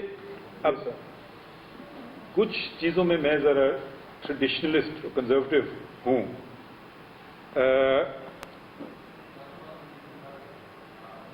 جہاں تک 184(3) ہے، دیکھیے میں نے کہا کہ آئین میں میرے پاس کیا اختیار ہے. میں سپریم کورٹ کا جج ہوں، میں ایک قتل کا مقدمہ نہیں چلا سکتا ہوں. وہ ایک سیشن جج چلا سکتا ہے، اس کے اوپر ہائی کورٹ ہے، پھر سپریم کورٹ آتی ہے. ایک خلا کا کیس میں نہیں چلا سکتا ہوں، وہ اس سے بھی نجی عدالت چلائے گی، فیملی کورٹ. اس کے پاس وہ اختیار ہے جو میرے پاس نہیں ہے. میں اس کے فیصلہ پہنچتے پہنچتے تک میں اس کو سرا سکتا ہوں، یا میں اس کو ہٹا سکتا ہوں، یا میں اس کو تبدیل کر سکتا ہوں، مگر میں خود نہیں یہ کام کر سکتا. اب سپریم کورٹ پاکستان آئین اختیار دیتا ہے سپریم کورٹ کو، اور یہ نہیں، کہیں یہ نہیں لکھا ہے کہ لامحدود اختیارات ہیں. ایک ہمارے پاس ہے اپیلیٹ جورسڈکشن کے نیچے سے فیصلہ ہے. ایک ہمارے پاس ہے ٹرانسفر جورسڈکشن کہ 2 صوبوں میں کیس چل رہا ہے ادھر ادھر. ایک ہمارے پاس ہے ریویو جورسڈکشن، اپنے ہی فیصلے کو دوبارہ دیکھیں اس میں کوئی غلطی ہو گئی. ایک ہمارے پاس ہے ایڈوائزری جورسڈکشن، صدر بھیجیں کہ یہ سوال کا کیا جواب دیتے ہیں، آپ ایڈوائز دیں گے، فیصلہ نہیں کریں گے. ایک ہمارے پاس ہے جی نجی عدالت نے یہ کیا، اوپر نے یہ کیا، پھر اوپر والے نے بدل دیا، تو اب ایز آف رائٹ اپیل نہیں بنتی ہے، لیو ٹو اپیل بنتی ہے، اور اس میں کوئی ایسا قانونی نقطہ آیا ہم نے اس کو دیا لیجیے. ایک اور ہمارے پاس واحد اختیار ہے 184(3) کا، اوریجنل جورسڈکشن. یا ہاں 2 حکومتوں میں تنازع ہو جائے، ٹھیک ہے، یا کوئی مسئلہ آ جائے. 184(3) کی میں بات کر چکا ہوں. تو 184(3) میں آپ کو 2 چیزیں بالکل نہیں بھول سکتے ہیں. Number 1 supreme court, number 2 matter of public importance, number 3 for the enforcement of fundamental rights. ٹھیک ہے. اب آئین میں سارے اختیار ہمارے پاس بھی، دوسرے ادارے بھی ہیں، الیکشن کمیشن بھی ہے، وہ ایک الگ ادارہ ہے. تو کیا الیکشنز کا معاملہ فنڈامنٹل رائٹس کی انفورسمنٹ کا نہیں ہے؟ نہیں، فنڈامنٹل رائٹس جو ہیں وہ ایک چیپٹر ہے آئین کا، جی اس میں اندراج ہے. ٹھیک ہے، اس میں کوئی بحث مباحثہ تو نہیں ہونا چاہیے ہاں، بالکل. کیا چیز ہے کیا نہیں. لیٹ سے فنڈامنٹل رائٹس یہ پارٹ 2 ہے، جی سر. اور یہ 8 سے شروع ہوتا ہے اور یہ چلتا رہتا ہے 28 تک چلتا رہتا ہے. Fundamental right, right to education, freedom of expression, right to information. ٹھیک ہے، اب ان میں سے آپ مجھے بتا دیں کون سی شک ہے. میں پہلا سوال اگر آپ میرے پاس لائیں گے 184(3) کا، میں آپ سے ایک جنرل بات کر رہا ہوں. کہیں گے جی میں پہلے پوچھوں گا میٹر پبلک امپورٹنس، آپ کہیں گے یہ وجوہات ہے. پھر میں آپ سے پوچھوں گا دوسرا سوال، وچ فنڈامنٹل رائٹ. ٹھیک ہے جی ٹھیک ہے. تو اس کا مطلب ہے کہ سپریم کورٹ میں تو یعنی وہی معاملات براہ راست آ سکتے ہیں جو عوامی مفاد کے بھی ہوں اور جو ان بنیادی حقوق کی انفورسمنٹ کے بارے میں جو آئین میں مذکور ہیں آرٹیکل 8 سے آرٹیکل 28 تک. لیکن اگر اس طرح کا معاملہ اٹھے کہ کوئی آئینی ادارہ یا کوئی آفس جو وہ قانون کے مطابق آئین کے مطابق کام نہیں کر رہا، تو پھر اس کے لیے ہم کسی اور فورم پر جائیں گے. میں چھوٹی مثال دے دیتا ہوں. کوئی جرم ہوا، آپ تھانے جاتے ہیں، ایف آئی آر نہیں کٹ رہی ہے. جی ہاں ٹھیک ہے، آپ میرے پاس نہیں آ سکتے. جی بالکل. میں سپریم کورٹ کا جج ہوں، سپریم کورٹ بھی نہیں آ سکتے. کیوں؟ کیونکہ ایک جگہ ہے جانے کی. جی بالکل. وہاں جائیے نا. جی بالکل. وہ آپ جسٹس آف پیس میں جائیں، میجسٹریٹ کے پاس جائیں. ٹھیک ہے، میرے پاس اختیار نہیں ہے. آپ کہیں گے میرا باپ قتل ہو گیا، میرا بھائی قتل ہو گیا، آپ کچھ نہیں کر رہے ہیں. میں آپ سے سمپتی کر سکتا ہوں، اس کے خلاف کچھ کر سکتا ہوں. میں کہوں گا جہاں جس کا کام ہے اس کو کرنے دیں. جی اب وہ کام صحیح کرے غلط کرے، اوپر سے میرے پاس آئے فیصلہ، پھر میں کر سکتا ہوں. تو جب بھی یہ ایک وہ اسی لیے میری اہلیہ مجھے کچن میں کبھی نزدیک نہیں چھوڑتی ہے کہ اسے کھانا ہی ملے گا کسی کو. تو جو کام جس کو پسند نہیں ہے وہ کام نہ ہی کرے تو بہتر ہے. میری اہلیہ مجھے کچن میں چاہتی ہے، میں خود وہاں جانا نہیں چاہتا، میں کر نہیں سکتا. سر ابھی آپ نے 18ویں ترمیم اور نگران حکومت کا ذکر کیا کہ شاید اس طرح یہ تصور آیا ہے کہ کیئر ٹیکر گورنمنٹ ہو اور غیر جانبدار ہو، اس انتخابات میں دھان لینا، شاید اسی طرح کا تصور تھا. ایک سوال آڈینس کی جانب سے آیا ہے کہ نگران حکومت کا تصور تو اصل آئین میں تھا ہی نہیں. ایک وہ فوجی عامر نے 8ویں ترمیم میں دیا اور پھر 18ویں ترمیم میں بھی نگران حکومت کا تصور ہے، لیکن فرق کیا ہے؟ کچھ آپ نے بات واضح تو کی تھی لیکن شاید وہ اس کو رینفورس کرنا چاہتے ہیں. اب کوئی چیزیں آ گئیں کس طریقے سے آئیں، مگر جب تک آئین میں آئی نہیں، آئین کے ذریعے امینڈمنٹ کے ذریعے یا تصدیق نہیں کی گئی ہو تو وہ میں تو پھر اس کو آمرانہ ہی تصور کروں گا.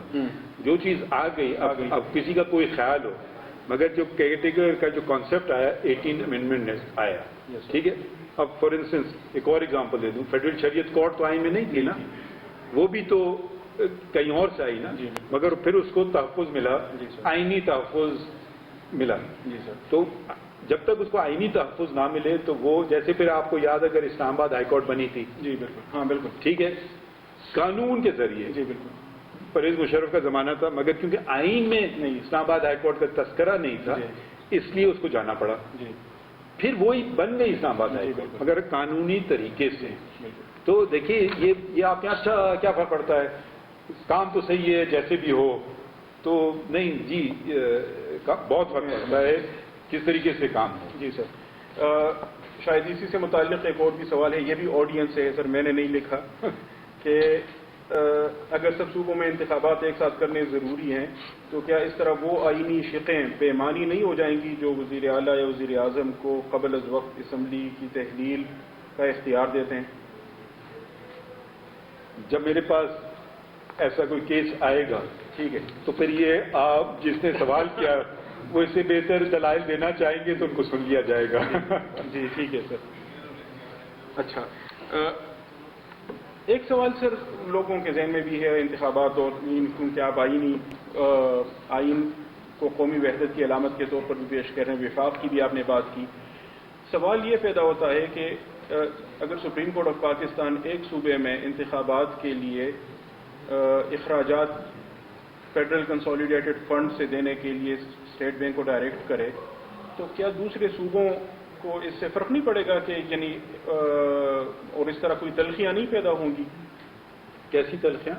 کہ یعنی یہ جو پیسے ہیں تو یہ تو ہم سب کے مشترکہ ہیں، تو چلیں وہ کام جس سے ہمیں فائدہ ہوتا ہو، سب کو فائدہ ہوتا ہو، وہ تو اس سے ہو، لیکن کسی ایک صوبے میں انتخابات کا بوجھ ہم سارے کیوں اٹھائیں؟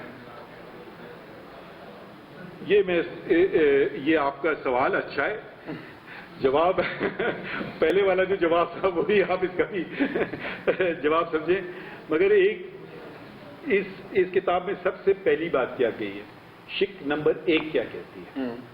فیڈریشن، وفاق کی بات کرتی ہے. سب سے ترجیح کس چیز کو ملی ہے؟ وفاق کو. وفاق کیا ہوتا ہے؟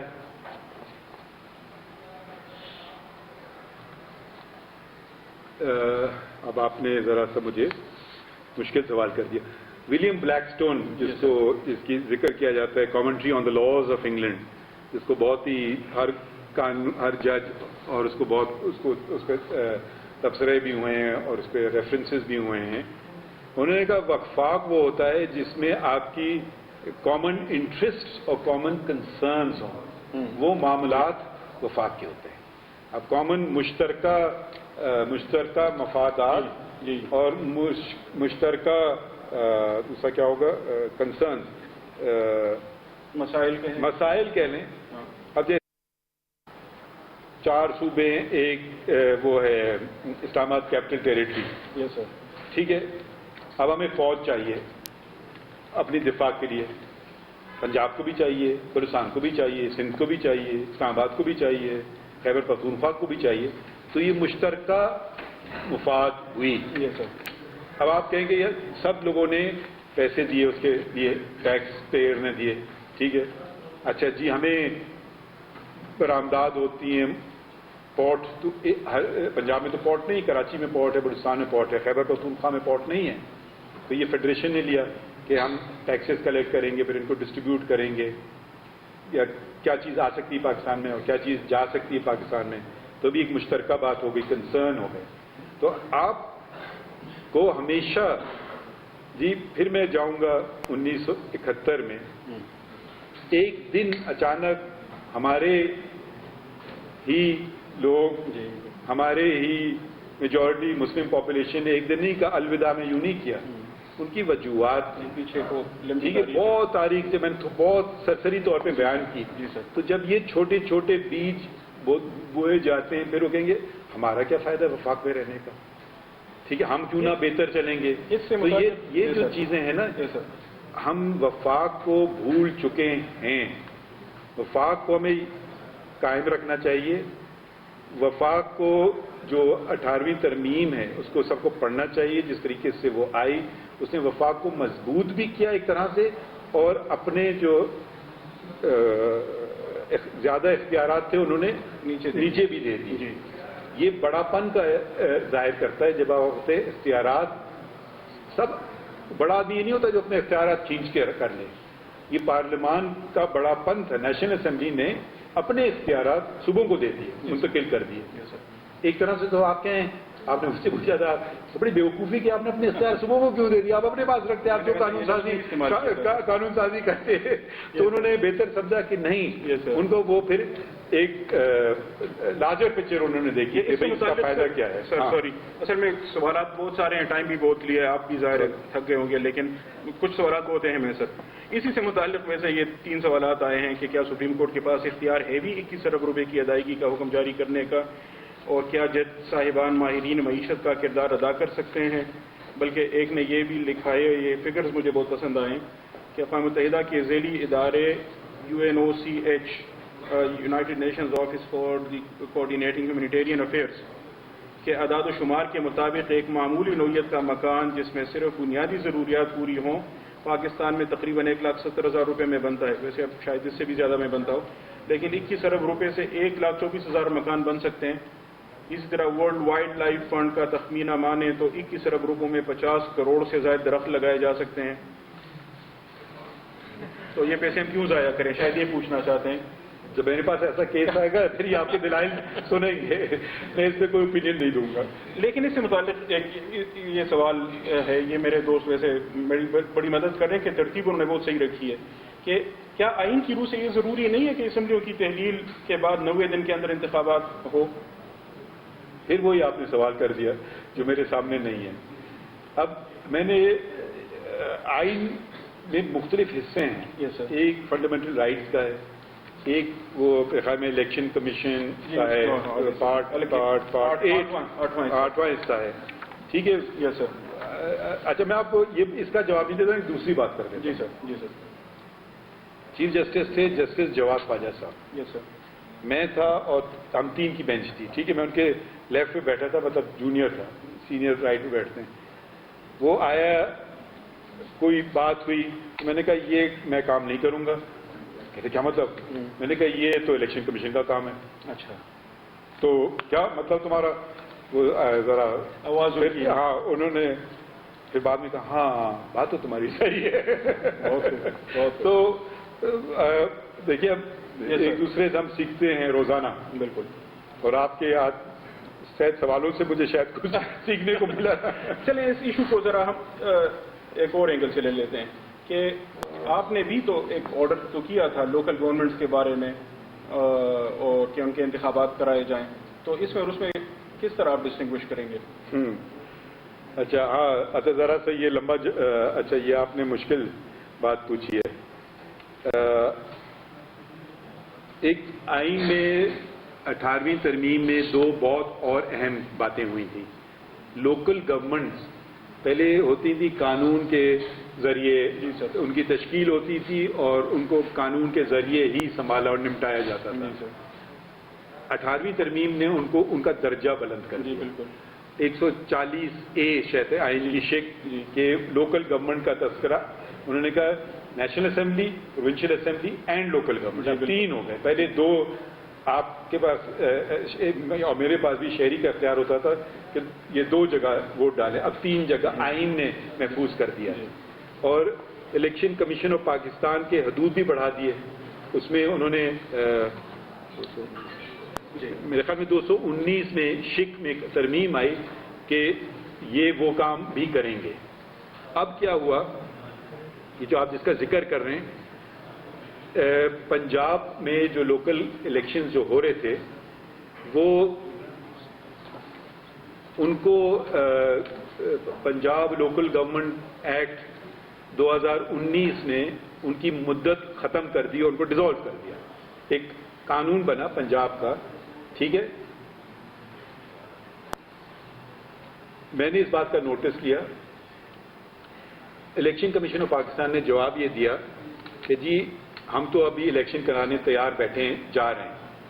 ابھی کیس چل رہا تھا کہ ایک آرڈیننس کے ذریعے انہوں نے کوئی پتہ نہیں کتنے صفحات کا آرڈیننس تھا, انہوں نے یہ بھی الیکشن کمیشن کا بھی اختیار لے لیا. جی جی.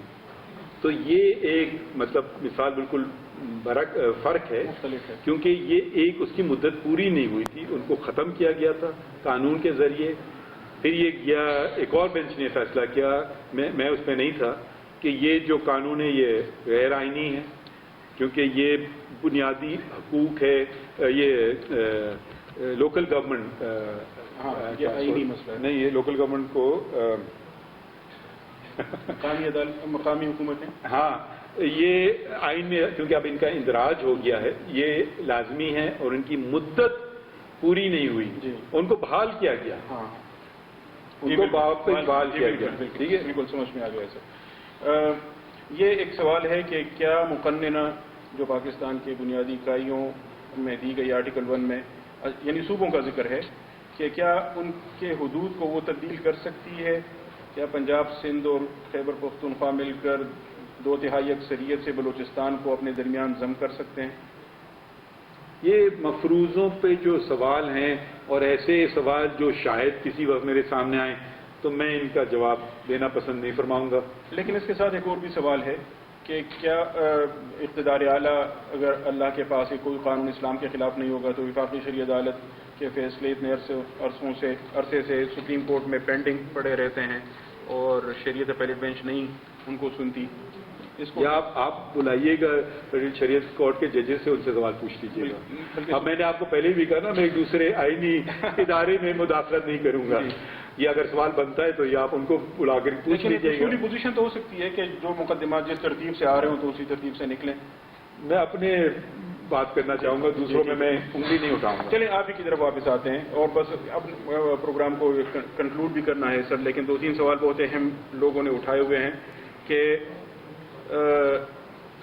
کیا کسی مقدمے کا فریق مقدمہ خود اپنی مرضی کے جج یا بینچ کے سامنے اپنا مقدمہ لگا سکتا ہے؟ میرے خیال سے یہ اس کانٹیکسٹ میں ہے کہ ایک جو آڈیو وائرل ہوئی تھی جس میں ایک وزیر اعلیٰ ایک مخصوص بینچ کے سامنے مقدمہ لگوانے کی بات کرتے ہیں اور ایک وکیل کہتے ہیں کہ اس پر سو موٹو لیا جائے گا, شاید اس طرح کی کوئی بات.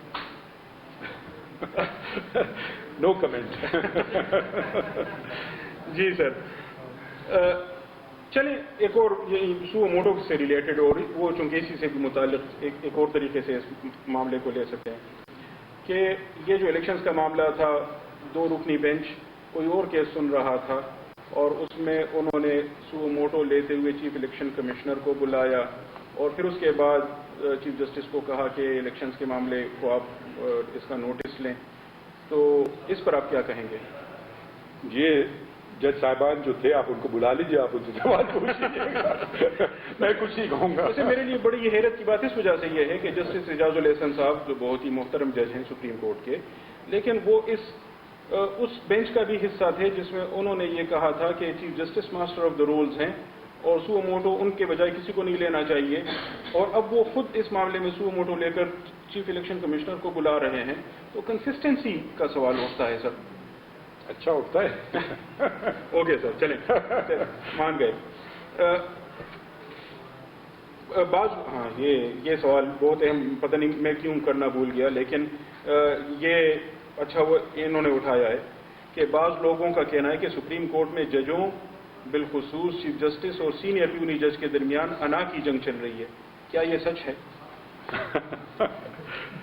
دیکھیے میں ذاتی طور پہ سب سے بری چیز جو میں سمجھتا ہوں وہ تکبر ہے, اور تکبر کے بعد انا ہے.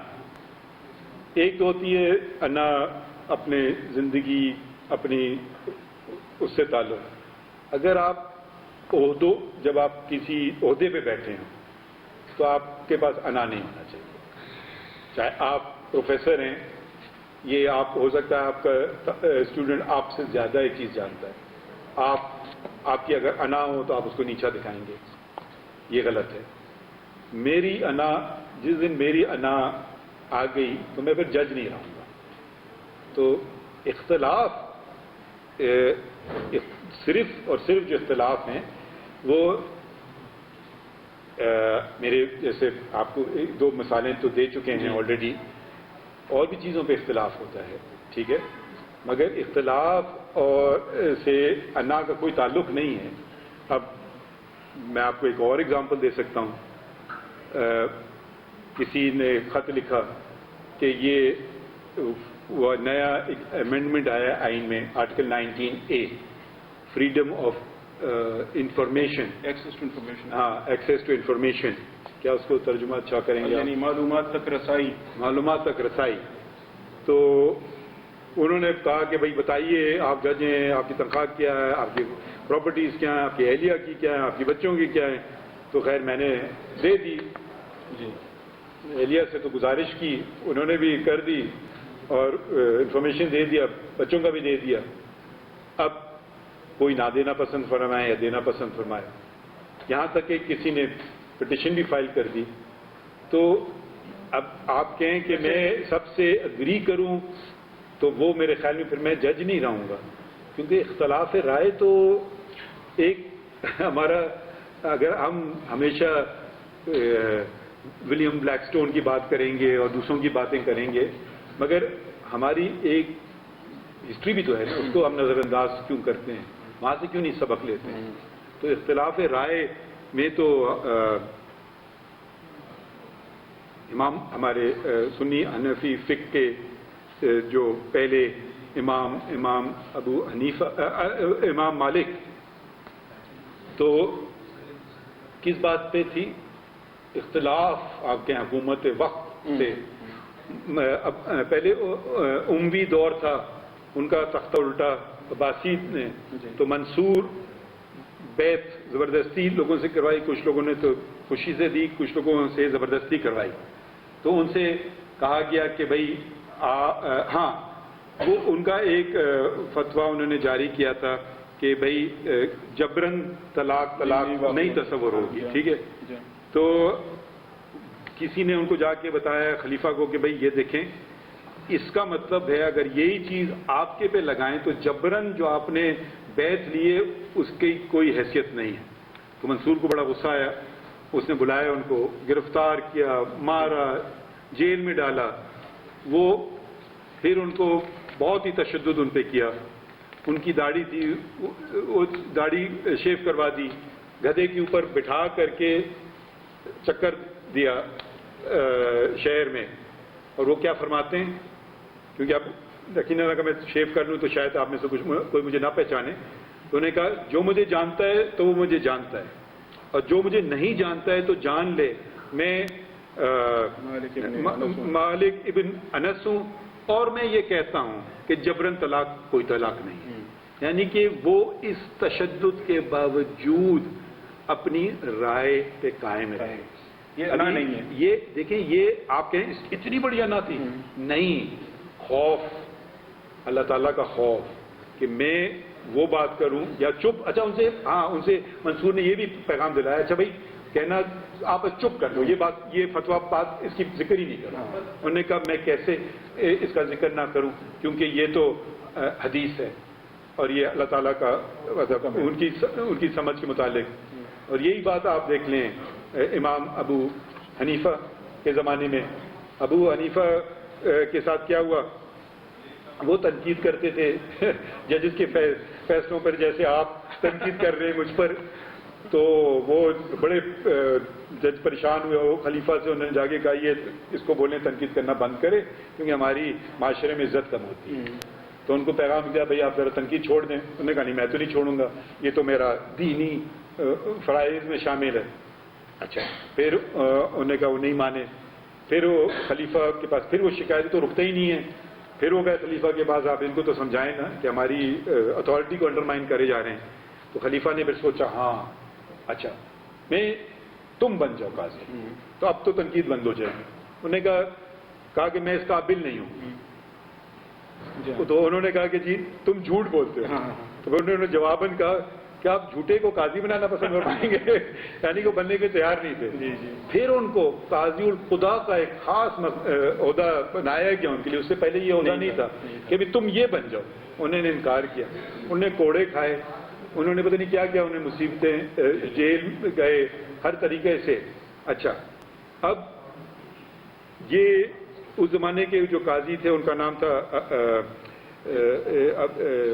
ابن ابی لیلہ. ہاں ابن ابی لیلہ. یہ ان پہ تنقید جو کرتے تھے، ایک کتاب لکھی گئی کہ جو ابو حنیفہ نے اختلاف کیا ہے عزا کے قاضی سے. اور یہ کتاب کس نے لکھی؟ یوسف ابو یوسف نے شاید لکھی تھی، ابو یوسف نے. اور ابو یوسف کون تھا؟ دونوں کا شاگرد. مطلب اس نے یعنی کہ اب شاگرد کو چاہیے کہ دو میرے استاد میں اختلاف ہے، اس کو چھپا دو، یہ بات کرو ہی نہیں. اس نے تو پوری کتاب لکھ دی جو آج بھی لوگ پڑھتے ہیں کہ جن کی اختلافات. تو اپنے دو شاگرد کو وہ آنر کر رہا ہے، ڈس آنر نہیں کر رہا ہے. اور ابو یوسف پھر قاضی الخدا بھی بنے تھے، پہلے قاضی الخدا بنے تھے. آخری 3 کوشچنز رہتے ہیں. ایک کوشچن یہ ہے کہ جسٹس ریٹائرڈ نذیر کرامت بھنڈاری صاحب نے کہا ہے کہ آپ کو آئین کی گولڈن جوبلی تقریبات کے سلسلے میں قومی اسمبلی کے کنونشن میں نہیں جانا چاہیے تھا. یہ بات کئی اور لوگ بھی کہہ رہے ہیں. کیا آپ نہیں سمجھتے کہ یہ غلط کیا تھا آپ نے؟ ہمیں پڑھایا گیا تھا کہ اپنی بزرگوں کی رسپیکٹ کریں. اگر وہ ایسی بات کریں تو وہ مجھ سے کرتے تو بہتر ہوتا، میں ان کو شاید جواب بھی دے دیتا. ویسے جسٹس ریٹائرڈ نذیر کرامت بھنڈاری صاحب کے متعلق میں بھی کچھ زیادہ تو نہیں کہنا چاہوں گا، لیکن مجھے یاد ہے کہ وہ پی سی او کے تحت حلف اٹھانے والے ججز میں سے تھے، اور پھر بعد میں وہ ایڈ ہاک جج کے طور پر سپریم کورٹ میں بھی گئے تھے. پھر ظاہر جب وہ سارا معاملہ ختم ہوا، لاہور ہائی کورٹ میں ان کی سروس کے ساتھ پینشن اور بینیفٹس کا ایشو تھا.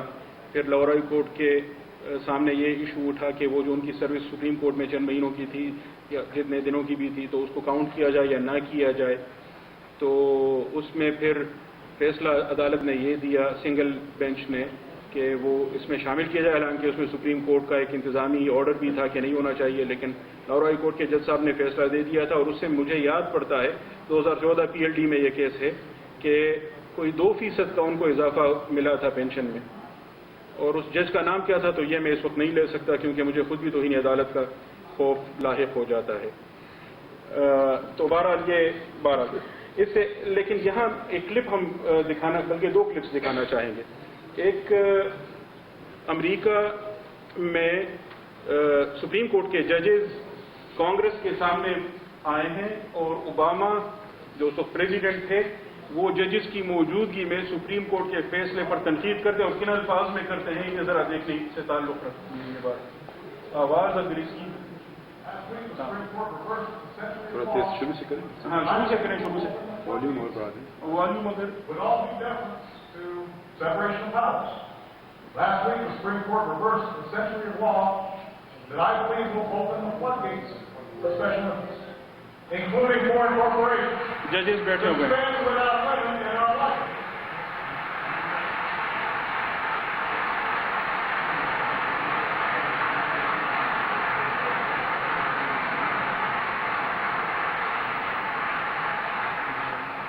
I don't think American elections should be bankrolled by America's most powerful enemies, or worse, by foreign enemies. They should be decided by the American people. And I urge Democrats and Republicans to pass a bill that helps correct it. وہ دوسرا clip بھی دکھائیں. اس سے پہلے میں audience کے لیے تھوڑی وضاحت کر لوں. ہاں اگر یہ لائٹ بند ہو تو یہ ذرا واضح نظر آئے گی, اگر لائٹس بند ہو سکیں. اچھا, supreme court, United state supreme court کے 2 ججز پبلک ڈیبیٹ میں حصہ لے رہے ہیں. ایک بہت ہی دلچسپ ڈیبیٹ ہے, یوٹیوب پر آپ کو یہ ساری ڈیبیٹ مل سکتی ہے. اس سے میں نے صرف ایک 3 منٹ کا کلپ اٹھایا ہے, وہ ذرا دیکھیے.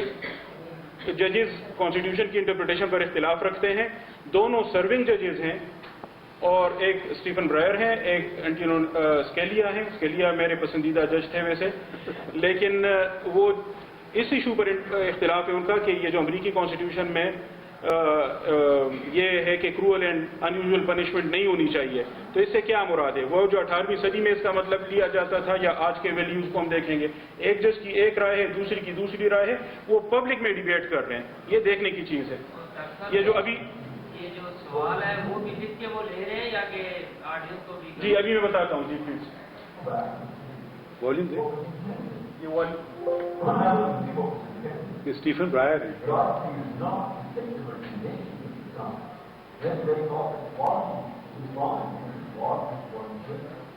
I don't know the exact details of what everybody in the 18th century thought was cruel and unusual, but they didn't enact that.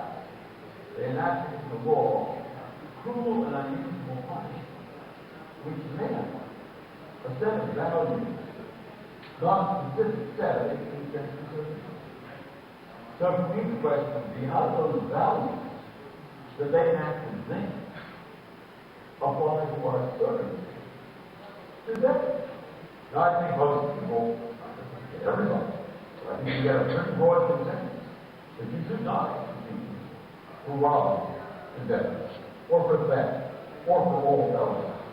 Nor do I think everybody today would say it's fine to execute a 13-year-old.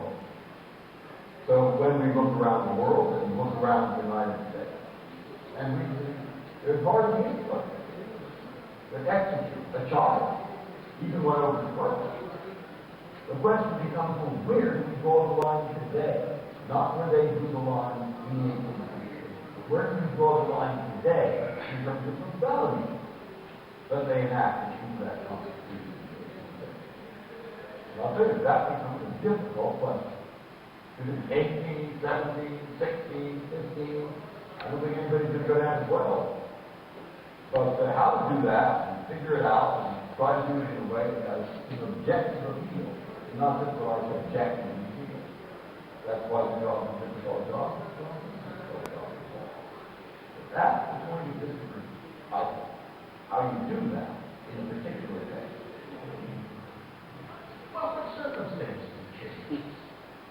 you say, well, debt was debt then, debt is debt now. 18 was 18 then, 18 is 18 now. You're talking about applying different values. I agree with you that they were enacting a value judgment, but it was a value judgment of that time. You do not have that value judgment. If indeed you think you shouldn't execute people under 18, fine, pass the law.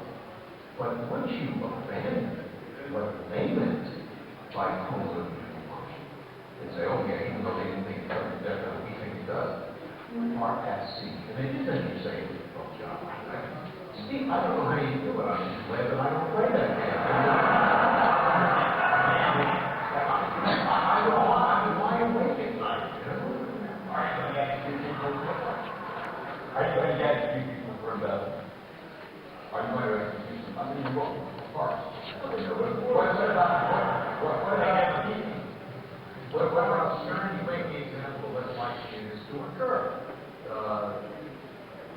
یہ اگر کچھ میں تبصرہ کروں اس پہ please میں شاید ادھر اسٹیفن آپ سے اختلاف کروں گا اسٹیفن برائر سے شاید اگری کروں جی جی اور مجھے لگتا ہے کچھ آپ کا بہت منصوبہ اچھا نہیں ہے آپ چاہ رہے ہیں کہ ججز کی کوئی لڑائی کروائیں نہیں میں چاہوں گا کہ اس طرح کی ڈیبیٹ پبلک اسپیس میں یونیورسٹیز میں ہو لوگ ایجوکیٹ ہوں لوگوں کو پتہ چلے کہ آئینی امور پر قانونی مسائل پر کس طرح آراء کا اختلاف ہو سکتا ہے اور اس کو کس طرح بیان کیا جا سکتا ہے اور اس اختلاف کے باوجود ایک دوسرے کے ساتھ کیسے جایا جا سکتا ہے تو آپ کی یہ جو یعنی اس میں کنٹریبیوشن ہے ہم اس کو اپریشیٹ کرتے ہیں ایک آخری سوال میں لوں گا اور اس کے بعد سب کا شکریہ میں ادا کرنا چاہوں گا یہ سوال بھی آڈینس سے یہ آیا ہے کہ کچھ لوگ یہ کہتے ہیں کہ آپس میں جو بھی آپ کے اختلافات ہیں انہیں سپریم کورٹ کے اندر حل کریں کیا مناسب نہیں کہ گھر کی بات گھر میں ہی رہے اور چوراہوں میں نہ ڈسکس ہو اس کا جواب تو اسکیلیا اور برائر نے دے دیا لیکن گھر کی بات گھر ہی میں رہے گھر میرا پاکستان ہے آئین پاکستان ہے اور یہ بات گھر ہی میں ہے جی بہت خوب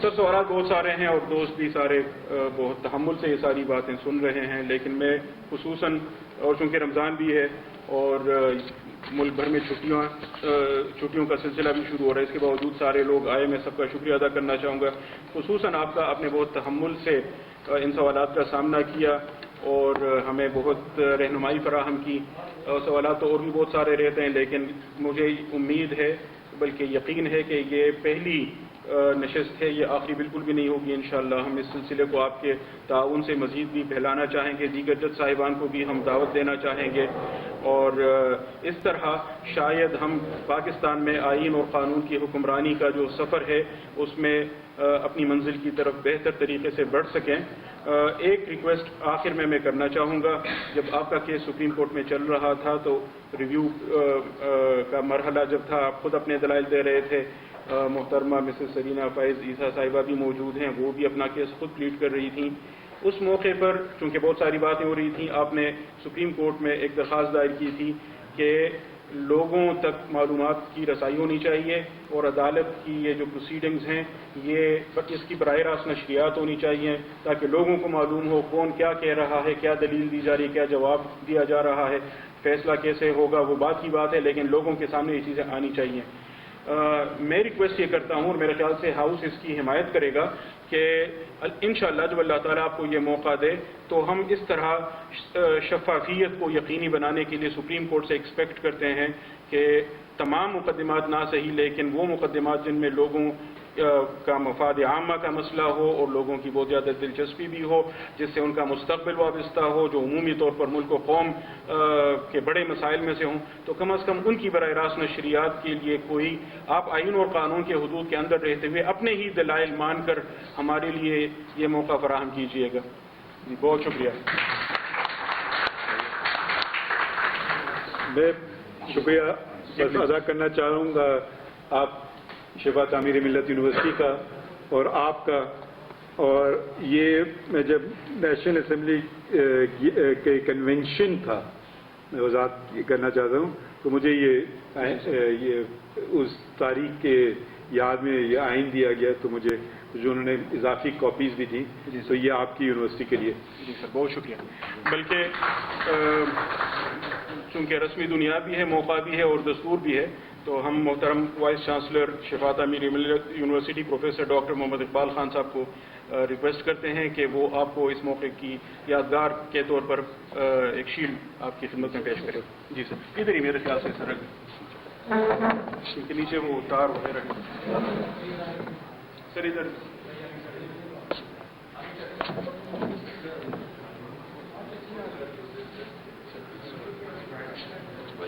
بہت بہت شکریہ.